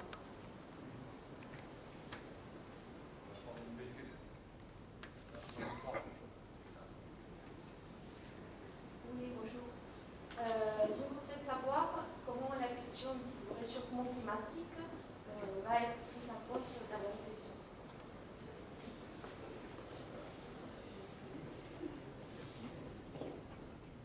suis Pierre Isoire, donc j'habite 1 rue des Colibris, donc à l'angle du chemin des anciens combattants. Moi, la question que je voulais poser quand même, c'est que les 5 maisons ont été construites avec un permis. Qui est-ce qui a donné le permis? Voilà, première question. Deuxième question, le terrain papillon, pareil. Il y a plus de 30 maisons. C'est un terrain qui était toujours plein d'eau, qui avait des caniers énormes. Hein. On nous a dit qu'en fait, c'était pas grave, mais que le terrain était quand même constructible. Donc on a fait 30 maisons qui sont accolées, pratiquement. Il y a 6 mètres entre chaque rangée de maisons, à peu près. Et il y a un bâtiment qui va se construire le long de la route, avec des conditions vraiment particulières. Voilà. Et puis, je voudrais revenir sur le premier sujet. Vous dites que la commune ne va pas s'étendre dans la plaine, ni vers Saint-Gervasy parce qu'on est arrivé au maximum, ni sur le CD 135 parce qu'on est au bout. Combien reste-t-il de surface constructive dans Marguerite? Alors, je vais répondre à ces 3 questions, hein. Sinon je vais tout oublier. C'est intéressant ce que vous dit M. Isoire, de comparer ces 2 projets. De comparer 2 projets qui sont effectivement séparés d'une vingtaine ou une trentaine de mètres. On a un projet qui a été pensé collectivement, 30 logements, avec des bassins de rétention, validés par les services hydrauliques. Si le permis a été accepté de ces 40, c'est pas 30, c'est 43 logements, de ces 43 logements, c'est que justement ils répondaient aux conditions. À côté, on a 5 permis qui ont été déposés de manière isolée. Et là, par contre, les infrastructures, elles ne sont pas pensées collectivement. C'est là où je dis que ce qui est important, c'est justement de fixer les règles. Et les règles, elles sont plus faciles à fixer, elles ont été plus faciles à fixer dans ce cadre collectif que dans le cadre individuel. Alors, qui signe les permis? C'est bien entendu le maire qui signe les permis après validation des services de l'État. Donc si ces permis ont été validés, c'est que l'État a bien entendu accepté leur conformité, notamment au regard des problématiques hydrauliques. Et ce qui est intéressant, je suis persuadé qu'on aura moins de problèmes hydrauliques aux 43 logements qu'aux 5 à côté. Sur la cavanisation et le réchauffement climatique, parce que peut-être que les deux projets se rejoignent, d'abord vous dire qu'il est interdit de construire en plein agricole. Il est interdit de construire. Donc il n'y a aucun permis. Quand bien même le maire voudrait les accepter, l'État leur autocurait. C'est une bonne chose, mais je vous rassure, le maire ne les accepte pas. Le problématique de la cavanisation, c'est qu'on est sur des constructions illicites qui font tout l'objet de poursuites judiciaires, avec toutes les problématiques de délai, d'instruction et puis de décisions qui sont prises in fine par le procureur ou le préfet du département. Mais bien entendu que ces constructions sont illicites, sauf bien entendu si elles répondent à un besoin agricole et si elles sont liées à une activité agricole, et quand bien même, et certains en sont témoins dans cette salle, quand bien même l'État est très restrictif pour les constructions dans le domaine agricole. L'enjeu du réchauffement climatique, c'est certainement le principal enjeu qui doit nous animer dans le cadre de ce plan. On a parlé de végétalisation, on a parlé de préservation de la plaine agricole, on n'a pas parlé d'énergie. Quelle énergie, quelles infrastructures en termes d'énergie renouvelable on va pouvoir penser, mais il faut que notre plus le pense. Donc c'est effectif, ça fait partie, on pourrait dire, certains diront des obligations, moi je dirais, ça fait partie des chances qui sont les nôtres de pouvoir aujourd'hui réfléchir sur l'impact de notre urbanisation en termes de réchauffement climatique. Aujourd'hui, mais comme dans tout, il faut rester dans une projection équilibrée, à la fois permettre aux gens, à la population, de se développer économiquement, démographiquement, tout en respectant notre planète. Et aujourd'hui, penser de la voirie, penser du quartier, sans penser végétalisation, sans penser réseau d'eau, sans penser consommation d'énergie, c'est passé à côté. Heureusement, la loi, quand même, nous l'impose. Mais ce que nous souhaitons, dans le cadre de notre projet politique, et Denis Cantier, qui est en charge de cette question-là, ce que nous voulons, nous, c'est aller au-delà. Au-delà des obligations légales. Et notre objectif, c'est de faire de Marguerite une ville à énergie positive. C'est-à-dire une ville qui produira plus d'électricité qu'elle n'en consomme. Et ça, c'est un des véritables enjeux du PLU. Et c'est une des règles que je souhaite que l'on puisse poser dans ce PLU et qui, du coup, nous orientera notre urbanisation dans cette direction. C'est véritablement le vrai enjeu. Merci pour cette question.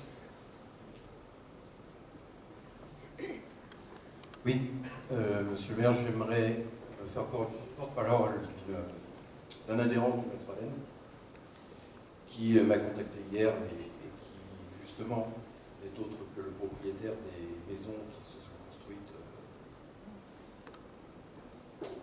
avenue des Anciens Combattants. Et je vais vous lire la lettre d'un promoteur qui lui écrit pour la 6e fois, dans laquelle il évoque la possibilité de racheter son terrain qui se trouve sur une zone PPRI rouge. Donc la commune de Marguerite connaît une forte expansion et doit répondre à une demande importante en logement. En ce sens, le quartier dans lequel se situe votre parcelle, une superficie de 4000 m², dont vous êtes propriétaire, va subir de profondes modifications marquées par la construction de nombreux bâtiments. Est-ce que ça veut dire que les bâtisses pourront s'édifier sur des zones qui sont interdites par le PPRI? Alors, ce ne sont pas des zones interdites, ce sont des zones où il doit y avoir des aménagements, des aménagements spécifiques. C'est une zone rouge. Oui, mais s'il y a des aménagements spécifiques, il peut y avoir des zones de compensation, il peut y avoir effectivement construction. C'est tous les enjeux du PLU, là encore, hein, c'est qu'on a des obligations, des zones rouges, des zones bleues, des zones blanches, et qu'il faut composer. Alors, les zones blanches, hein, je vous invite à regarder la carte du PPRI. Comme par hasard, la zone blanche, c'est le vieux village. Les anciens n'étaient pas si bêtes que ça. Ils savaient bien où l'eau passait et où l'eau ne passait pas. Donc, aujourd'hui, Marguerite est une ville quasiment totalement impactée par le PPRI. Aujourd'hui, on n'a plus de zones blanches disponibles. Maintenant, il y a des adaptations possibles à ces aléas modérés ou ces aléas forts.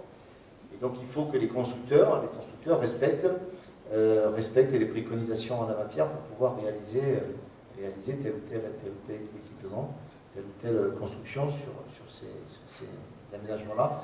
Je donne l'exemple, on a le cas d'une zone commerciale vers Intermarché où il y a un projet qui est en zone rouge et on a vu un permis, finalement qui n'a pas abouti, mais on a vu un permis accepté par les services de l'État parce qu'il respectait complètement les préconisations en matière de rentabilité. Donc les deux, ça ne veut pas dire interdiction de construire, ça veut dire aménagement beaucoup plus conséquent, contraignant. C'était sur le sujet du règlement. Il y a un outil intéressant pour résoudre les questions de désimperméabilisation, les questions d'îlots de chaleur, et par conséquent aussi résoudre un petit peu les problèmes d'inondation. C'est le coefficient de biotope utilisé par certaines communes. Travailler avec d'autres bureaux d'études. Et après, du coup, c'est une alerte, c'est qu'il y a des outils qui sont très intéressants. Après, il faut être en capacité de pouvoir les contrôler, les vérifier et d'imposer ce qu'il faut. Par exemple, je crois que le PLU impose d'enduire les murs en parpaing qui viennent sur la rue. Et, c'est pas trop le cas. Voilà. C'est triste parce que c'est des rares régions de France où on a des murs aussi. Merci pour cette intervention. Effectivement, il y a la règle, mais il y a le respect de la règle derrière. Vous avez bien raison.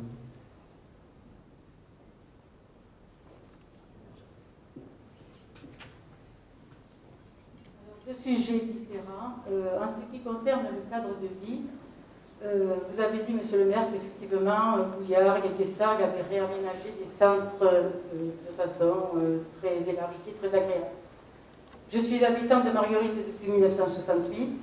C'est un village qui n'a pas au départ beaucoup de charme, qui est très fermé, qu'on n'a pas aéré, qu'on n'a pas, disons, il est regrettable qu'on ne puisse pas boire pendant un apéritif au bar sans avoir des voitures qui vous passent à côté.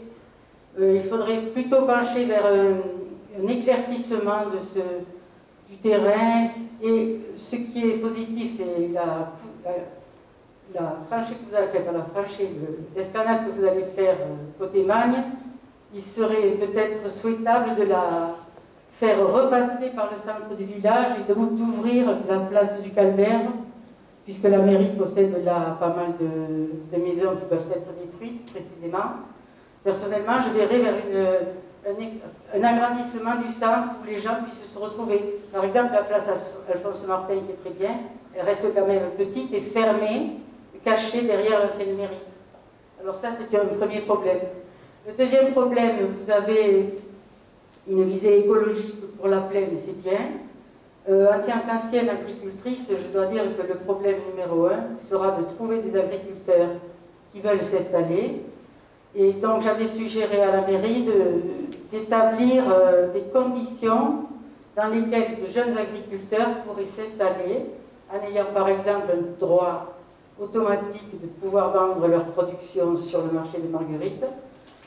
Je pense que le problème numéro 1 maintenant sera de trouver des jeunes qui veulent s'installer dans la plaine. Donc il faut leur faciliter les choses. J'en ai un à côté de moi, heureusement. Mais effectivement, c'est une espèce rare. Vous avez raison, hein, Marguerite, en 1970, comptait 150 agriculteurs. La commune en compte 15 aujourd'hui. Voilà. Et maraîchers, tout à fait. Agriculteurs, maraîchers, vous avez raison. Tous les agriculteurs vous disent que Marguerite, pas que les Margueritois d'ailleurs, vous disent que Marguerite a certainement les meilleures terres du département. Allez, soyons un peu franchouillards. Donc oui, l'enjeu de la plaine, l'enjeu du développement agricole, il est bien entendu de trouver des agriculteurs. Donc c'est le travail qui a été mené. Alors c'est un des enjeux du plus, ça sera un des enjeux du plus, puisque la porte d'entrée du plus, pourquoi on a lancé cette réforme, c'est pour pouvoir sanctuariser la plaine agricole. Il y a toute une partie de la plaine agricole qui aujourd'hui est urbanisable. Dans le cas de la révision du plus, je disais qu'on n'a rien décidé, il y a quand même des choix qui résultent des élections de 2020, qui est de sanctuariser la plaine agricole pour éviter toute construction sur la plaine agricole. Mais derrière, il ne faut pas simplement se dire on va laisser en l'état. L'idée, ce n'est pas de laisser un plaine agricole en friche, mais bien de l'exploiter. Donc on a fait tout un travail avec M. Catébras et avec l'association Terre de Liens, un travail de diagnostic qui vient alimenter, ce travail va venir alimenter notre flux, sur l'état de nos terres agricoles, sur l'état de friche de nos terres agricoles. Aujourd'hui, on a une vision très précise de notre plaine agricole. Et nous travaillons avec nos différents partenaires, dont Nîmes Métropole, pour information, qui est en train de préempter 35 hectares sur la commune, dans la perspective de pouvoir installer effectivement des agriculteurs. Mais on sait bien que la difficulté est là. Alors en bouteille qui me contredira, on dira que le métier est ingrat. Le métier est ingrat et qu'il a du mal à rassembler du monde. Sur la question de l'aération du vieux village, effectivement, vous l'avez dit, on a un projet de campagne électorale aussi, qui est celui de la propriété MAN. Nous avons acheté le parc d'un hectare. Donc, là aussi, on va lancer un vrai travail de concertation, on aura l'occasion d'y revenir. On va demander aux Margueritoises et aux Margueritois de réfléchir avec nous sur le devenir de ce parc-là. Et c'est effectivement l'occasion de créer un couloir. Vous avez pris cette dénomination-là, je pense que c'est bien le cas, un couloir qui nous amène du centre-ville jusqu'aux arènes. Faut-il démolir, pas démolir, c'est des vraies questions. Aujourd'hui, la commune est effectivement propriétaire d'un certain nombre de biens immobiliers à l'intérieur du village, tout autour de la chapelle, un certain nombre de bâtisses ici ou là. Ce qui est sûr, c'est que ce vieux village, il a besoin d'être valorisé. Aujourd'hui, il n'est pas beau. Et pourtant, enfin, monsieur Aparici est un expert en la matière, donc c'est à lui que je devrais laisser le micro, mais ce village d'origine médiévale, il n'a rien à envier aux autres villages de notre département et alentour. Et pourtant, il n'est pas valorisé pour diverses raisons, je n'en reviens même pas là-dessus. Donc c'est un travail à mener, mais le plus doit nous amener à cela. Est-ce qu'effectivement on aère cette partie-là en faisant le choix du coup de démolir un certain nombre de bâtisses, peut-être en reconstruire d'autres de manière un peu plus éparse. Mais c'est un véritable enjeu. Le fait d'avoir acheté la propriété MAN, ça nous donne une véritable opportunité. Et je suis persuadé que 10 ans, dans 15 ans, dans 20 ans, enfin je suis persuadé, je ne serais pas surpris que dans 10 ans, dans 15 ans, dans 20 ans, le centre-ville se déplace, l'activité se déplace autour de ce parc Magne, qui sera certainement le cœur de vie de Marguerite.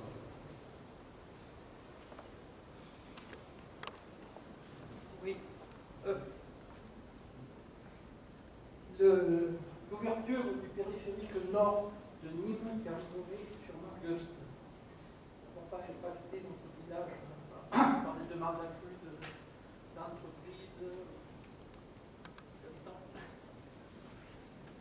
Alors là, donc vous parlez de la rocade nord qui vient de l'Arbre d'Alès et qui doit arriver au niveau de l'autoroute.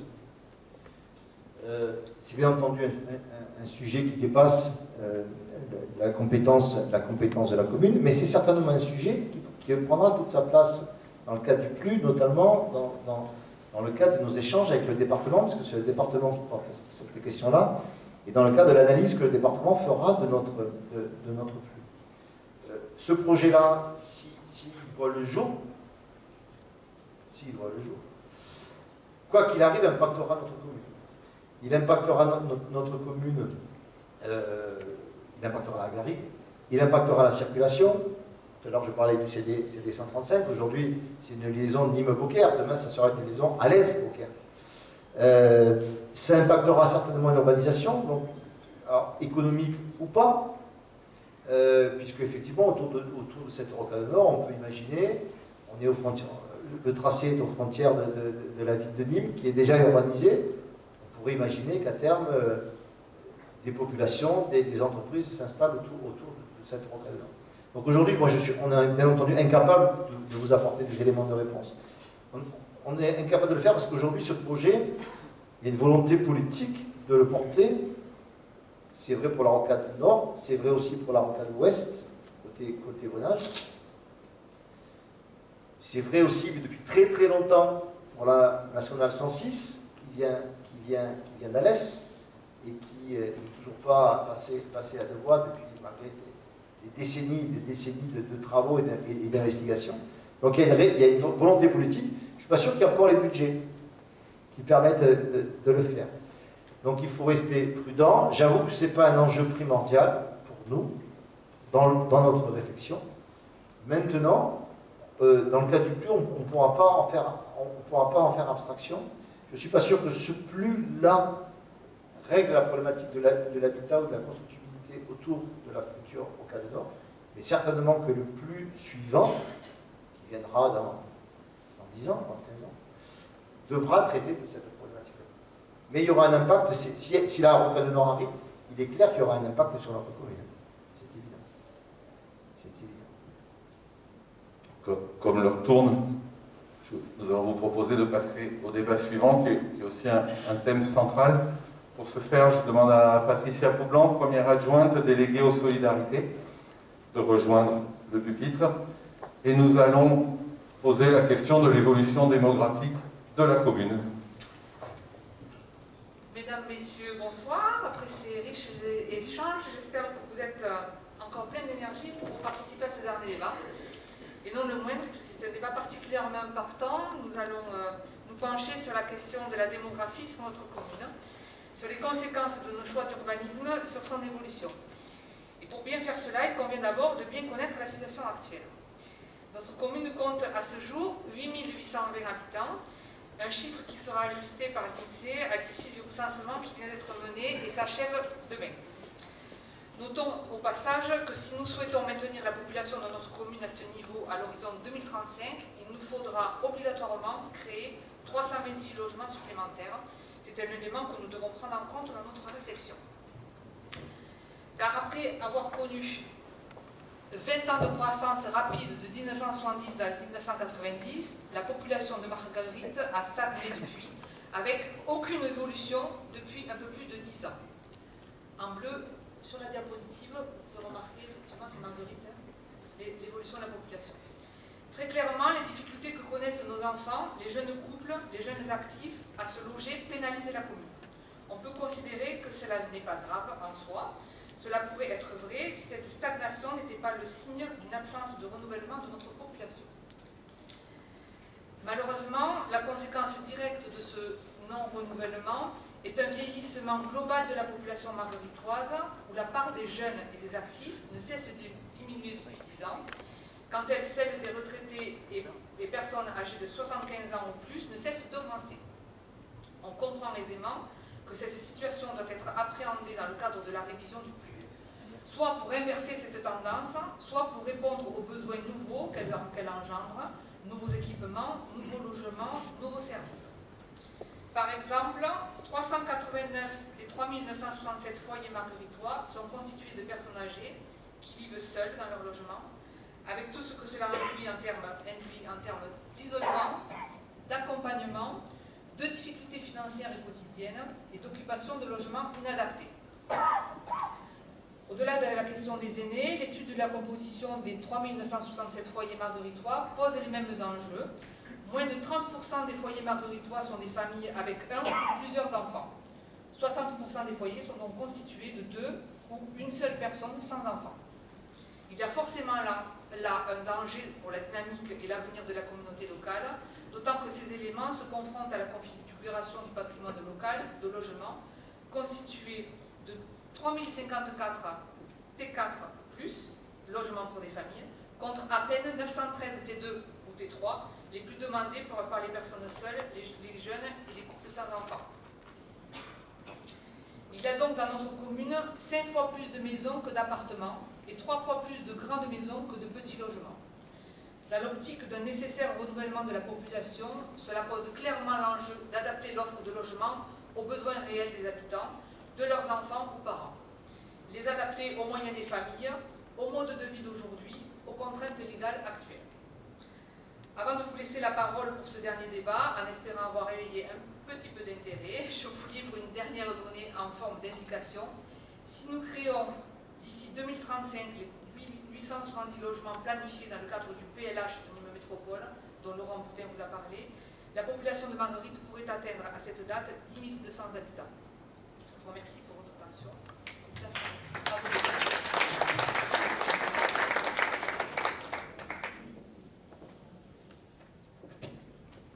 Une première question. J'en ai une ici.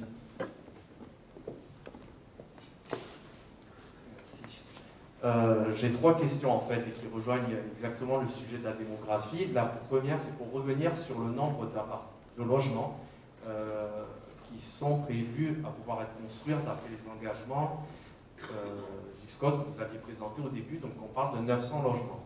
Ma question, c'est est-ce que la réglementation conditionne un nombre d'habitants ou un nombre de logements? Je m'explique, et ça répond à Patricia ce que tu disais. On manque de petits logements, donc est-ce qu'on doit forcément partir sur une typologie qui s'adresse à un hébergement familial, ou est-ce que ça peut être plus individuel, peut-être étudiant, etc. Enfin, on peut imaginer d'autres choses. Ça, c'était ma première question, donc de connaître la réglementation et on va dire l'objectif. La seconde, elle concerne la zone d'activité du TEC, en l'occurrence dans sa deuxième partie, qui a probablement été peut-être un projet inabouti, en tout cas un projet en friche, et a priori qui répond en l'occurrence pas à une demande. Et est-ce que du coup dans la reclassification de la route d'Avignon dont vous parliez tout à l'heure, il peut être imaginé une extension du village dans son contexte résidentiel dans la zone qui donc n'est pas construite sur la partie zone du TEC 2, donc en limite de Saint-Jean-d'Azy, mis à part la partie non. Et enfin, la dernière question qui se rejoint, c'est qu'en est-il de la cave coopérative qui est en plein milieu et en tout cas très proche du centre urbain, du centre historique, pardon, et pour lequel aujourd'hui on peut s'interroger sur la superficie qu'elle occupe et pour se dire pourquoi est-ce qu'elle n'est pas construite sur une zone qui est plus dédiée à l'agriculture et qu'on puisse récupérer cette superficie-là pour du logement. Voilà, merci. Donc je prends les 3 questions. Je vais peut-être les prendre en l'envers. Donc la cave coopérative, alors effectivement, ça peut faire partie des zones qui nous interrogeront demain. Donc aujourd'hui, la cave, elle fait du vin. elle fait du vin, et donc elle est propriété aujourd'hui des vignerons. Mais effectivement, ça fait partie de ces zones qui aujourd'hui interrogent et si demain la cave coopérative souhaitait vendre une partie de sa propriété, entre guillemets, effectivement se poserait la question de la création de logements sur cette partie-là qui pourrait avoir du sens, mais quoi qu'il en soit, la question des caves coopératives, elle se pose plus globalement. Hein. Aujourd'hui, on connaît de plus en plus des rapprochements de caves coopératives. Donc, est-ce que demain la cave de Marguerite va se développer ou pas? Est-ce qu'inversement, elle va réduire son activité? Tout cela induira effectivement sur son devenir, mais quoi qu'il en soit, ça fait partie des zones qui mériteront que l'on s'interroge. On s'interroge moins maintenant sur l'extension de la ZAC 2 du TEC, puisque nous avons la chance botanique d'avoir une orchidée unique et manifestement exceptionnelle. Je dis manifestement parce que je n'ai pas eu l'occasion de la rencontrer encore, mais j'espère que dans les prochains jours, puisque le printemps arrive, je vais l'occasion de le voir. Mais manifestement, cette zone ne pourra plus être ouverte à l'urbanisation. Et donc, ça servira certainement de zone de compensation pour la biodiversité sur le territoire de Nîmes Métropole, à charge pour nous, notamment dans le cadre de la révision du PLU, de pouvoir peut-être en fait un lieu qui pourrait être un lieu de promenade, de loisirs pour les Margueritois, à l'image de ce que peut être le parc Pradenne aujourd'hui, mais du coup à l'est de la commune. Sur la question du logement, le nombre de logements prévus dépend du nombre d'habitants prévus et vice-versa. Donc, c'est pas tant 870 logements qui ont été décidés, c'est qu'il a été programmé une augmentation de la démographie sur le territoire de Nîmes Métropole de plus de 1%. De plus de 1% par an. D'où la nécessité, dans chacune des communes, d'avoir un certain nombre de réalisations de logements, et pour la commune de Marguerite, cela a été planifié à 870 logements. Sur la typologie, bien entendu qu'il faut revoir la typologie. Ces chiffres-là, lorsqu'on lit ces chiffres-là, on comprend qu'aujourd'hui, notre habitat, tel qu'il existe à Marguerite, il n'est plus adapté. L'habitat que l'on a aujourd'hui sur Marguerite, c'est un habitat qui s'est réalisé dans les années 80, 90, des villas sur des terrains, avec des habitants qui arrivaient dans la force de l'âge, avec des enfants, donc des villas qui leur étaient adaptées. Et puis les enfants sont partis, et puis les personnes ont vieilli. Et comme elles n'ont pas d'autres offres de logement sur la commune de Marguerite, elles restent dans ces maisons. Poulon nous disait près de 400 personnes qui aujourd'hui vivent de manière isolée, seules dans leur maison. Je prends l'exemple d'une dame dans mon quartier qui est veuve depuis quelques mois qui m'a dit « Monsieur le maire, maintenant je ne peux plus garder cette maison-là, mais je veux rester à Marguerite. Est-ce qu'aujourd'hui il y a une offre de logement qui me correspond ?» Non, aujourd'hui il n'y a pas d'offre de logement qui correspond à la structuration de notre commune. À la structuration de la population, de notre commune. Population vieillissante, mais pas de logement adapté à cette population-là. Des jeunes qui ont grandi, des jeunes qui rentrent dans la vie active et qui ne peuvent pas trouver de logement adapté à leurs moyens, à leurs besoins. Un jeune de 20 ans, qu'est-ce qu'il cherche aujourd'hui? Il cherche un T1, éventuellement un T2 s'il est en couple, mais il ne peut pas louer une maison, il ne peut pas encore moins l'acheter, mais en même temps il ne trouve pas de petit logement à Marguerite. Donc c'est ça, il est là l'enjeu. En partant de ce constat-là, de ces données-là, quelle offre de logement, quelle offre d'habitat, quel parcours résidentiel on propose aux Margueritoises et aux Margueritois pour leur permettre de continuer à vivre à Marguerite et pour leur permettre, notamment pour les plus jeunes, de s'installer à Marguerite. C'est ça le véritable enjeu d'un PLU. Et c'est comme ça qu'il faut le penser, c'est comme ça qu'il faut le prévoir. C'est pour ça qu'on n'arrive pas avec des solutions toutes faites. Parce que ces solutions-là, il faut les travailler ensemble. Et c'est pour ça que c'est exaltant. Parce qu'aujourd'hui, on a des vrais besoins, il y a des vrais besoins sur la commune auxquels on ne répond pas. Et je ne te parle même pas de l'augmentation démographique de 1%, des gens qui viendraient sur Marguerite. Je parle tout simplement des gens qui vivent sur Marguerite. On parlait des équipements tout à l'heure, les places en crèche, les places dans les écoles. Comment aujourd'hui on répond à ces besoins-là? Je crois que c'est en ce sens qu'on va arriver à construire notre ville pour demain. Alors, je sais que la question des appartements, si on pouvait avoir les chiffres projetés, il y a très peu d'appartements sur la commune de Marguerite, parce que dans les années 90, il n'y avait pas ce besoin-là. Aujourd'hui, ce besoin, il est prégnant. Il est prégnant sur la commune de Marguerite, et pour les habitants de Marguerite. 625 appartements sur 3372 maisons. Pour 3372 maisons. Je crois que tout est dit. 60% de la population, 60% des foyers n'ont pas d'enfants. Voilà. Je crois que lorsqu'on met tous ces chiffres bout à bout, on comprend qu'aujourd'hui, il est nécessaire de restructurer différemment notre commune. Et c'est normal. Ce qui a été fait dans les années 90 correspondait aux besoins des années 90. Maintenant, on est dans les années 2020, on se projette dans les années 2030.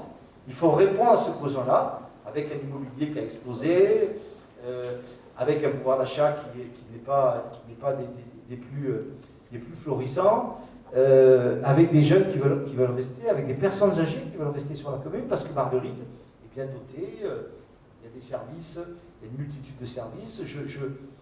Marguerite a été structurée pour pouvoir y vivre en termes de services, pour pouvoir y vivre de la naissance jusqu'à la mort. Il faut que maintenant on y réponde en termes d'habitat. Et aujourd'hui, on n'a pas ces solutions-là. Les seigneuriales, les maisons en partage, les crèches, voilà des équipements dont il est nécessaire de penser sur Marguerite. Excusez-moi, monsieur le maire, vous ne pensez pas que ce qui vient de se passer depuis 2 ans, les gens ont quand même envie d'avoir un petit peu de jardin pour pouvoir prendre l'air éventuellement, plutôt que de rester enfermé dans un appartement, confiné pendant des mois? Ce qui est sûr, c'est que les gens veulent quitter les grandes villes pour venir dans des communes comme les nôtres. Mais pas dans des appartements dans les villages. Je pense pas. Pour moi, à mon avis personnel, je pense que les gens ont envie d'avoir un petit peu de terrain pour sortir, prendre l'air. Malheureusement, il s'est passé en 2 ans beaucoup de choses qui font que les gens ont envie de ça. C'est votre avis personnel. Moi, ce que je sais, c'est qu'aujourd'hui, les gens veulent déjà vivre à Marguerite. Répondons déjà à ce besoin. Vivre à Marguerite et s'installer à Marguerite. Pour vous dire, compléter ce qui est dit en termes de logement social, par exemple, c'est également des T2 et des T3 qui sont demandés. Ce n'est pas des T4 et des T5. Ce n'est pas des grandes maisons avec des jardins. C'est pas des grands. Ce sont des petits logements qu'il faut. Donc ça veut dire aussi qu'il y a des gens qui ont une volonté de venir s'installer en petit logement, donc en appartement, parce qu'on ne trouve pas des maisons en T2. Un stade de leur vie. Bien sûr, bien sûr. Il faut avoir un habitat diversifié qui n'existe pas aujourd'hui. Ah, pardon, il y a des questions. Il y en a une là aussi. Allez-y, madame.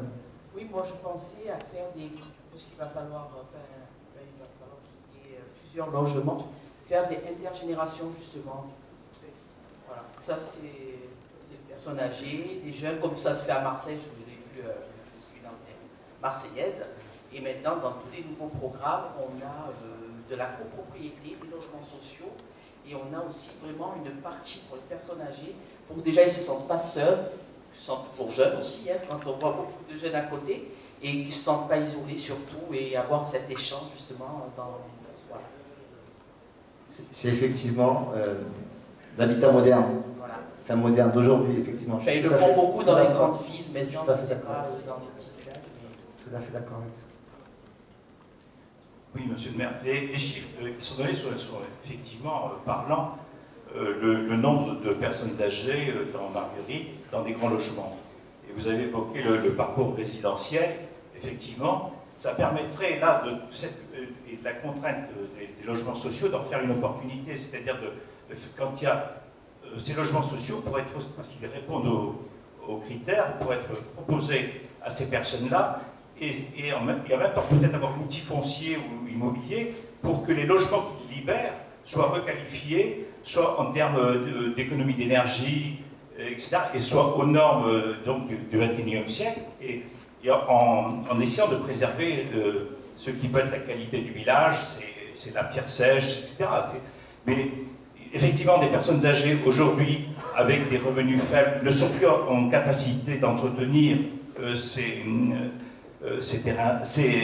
maisons, mais je pense que si on peut leur préserver leurs liens sociaux avec les amis, les voisins, etc., ils pourraient trouver des solutions. Vous avez, dans des villes, ils ont mis en place ce qu'on appelle des béguinages, c'est-à-dire des logements donc, assez petits qui correspondent à leurs besoins, souvent des personnes isolées, mais avec un passage donc, de personnel de santé, des personnes de soins qui viennent voir si tout va bien.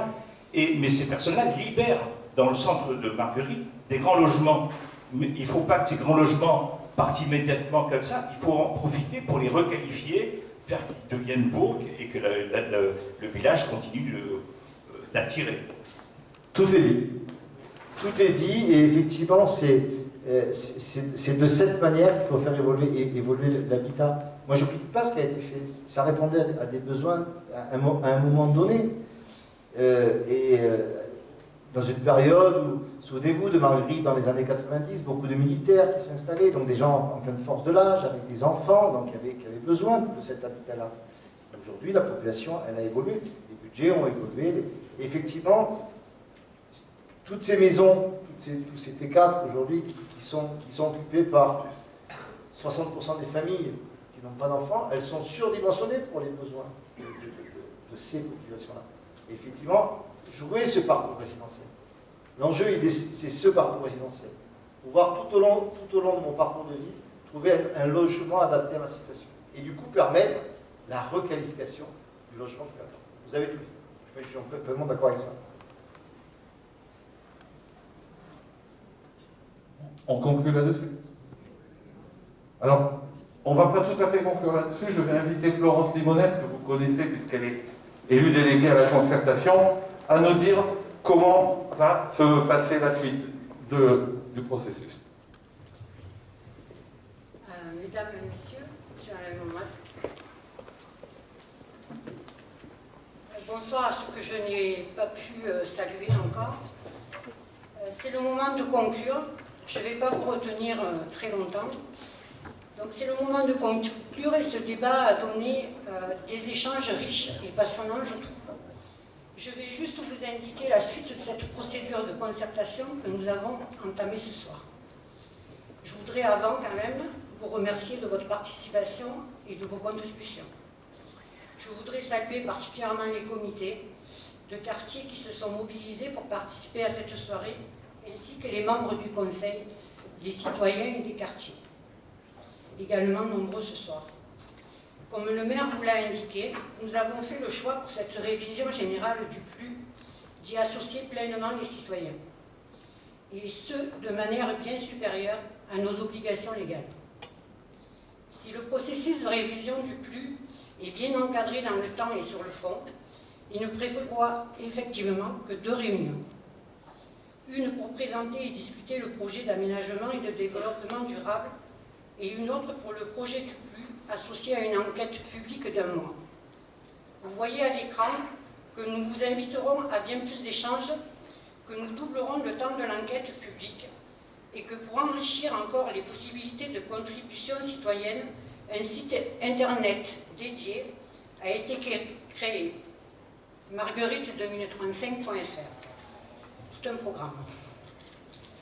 Sur ce même site, je vous invite vivement à vous abonner si vous le souhaitez à la newsletter pour recevoir automatiquement et dès leur mise en ligne tous les documents, informations et données permettant d'éclairer nos choix pour l'avenir de Marguerite.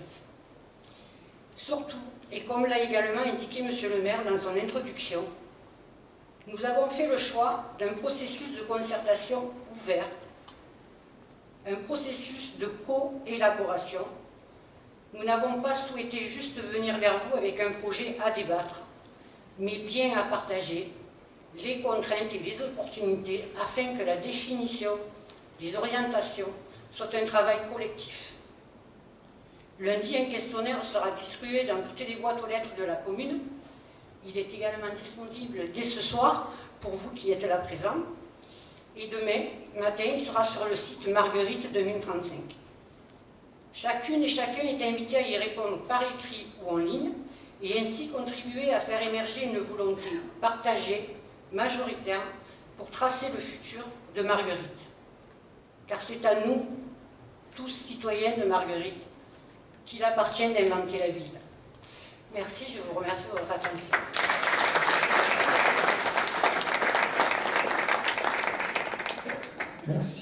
Merci beaucoup Florence Limonès. Merci à vous pour d'abord votre participation, pour votre implication, pour ces échanges. Vous l'avez vu, le chemin est long. C'est véritablement un travail partagé que nous souhaitons mener avec vous. Je suis bien conscient de ne pas avoir répondu à nombreuses de vos questions aujourd'hui, mais en même temps j'en suis heureux, parce que ça veut dire que nous n'avons pas de réponses. Et que ces réponses, nous les apporterons, nous les construirons et nous les apporterons ensemble. Et que ces réponses, nous les construirons et nous les apporterons ensemble. Et je crois que c'est ce qui est important aujourd'hui. Il ne faut pas que la politique, ce soit simplement des décisions descendantes qui viennent d'élus, certes de la République, mais qui ne viennent que d'élus de la République. Donc nous avons ensemble un long travail à mener. Les différentes instances que sont les comités de quartier, qui est le Conseil des citoyens et des quartiers, amèneront bien entendu leur contribution. Et toutes ces réunions de concertation, tout ce questionnaire qu'a entre les mains Florence, je vous invite à le prendre en exclusivité dès ce soir, et bien entendu à le renseigner pour que nous puissions avancer. Donc nous nous reverrons, comme l'a dit Florence, le 31 pour une phase de restitution. Je reviendrai simplement sur cette phrase de Saint-Exupéry. Pour ce qui est de l'avenir, il ne s'agit pas de le prévoir, mais de le rendre possible. C'est ce qui nous appartient à tous maintenant. Bonne soirée à vous.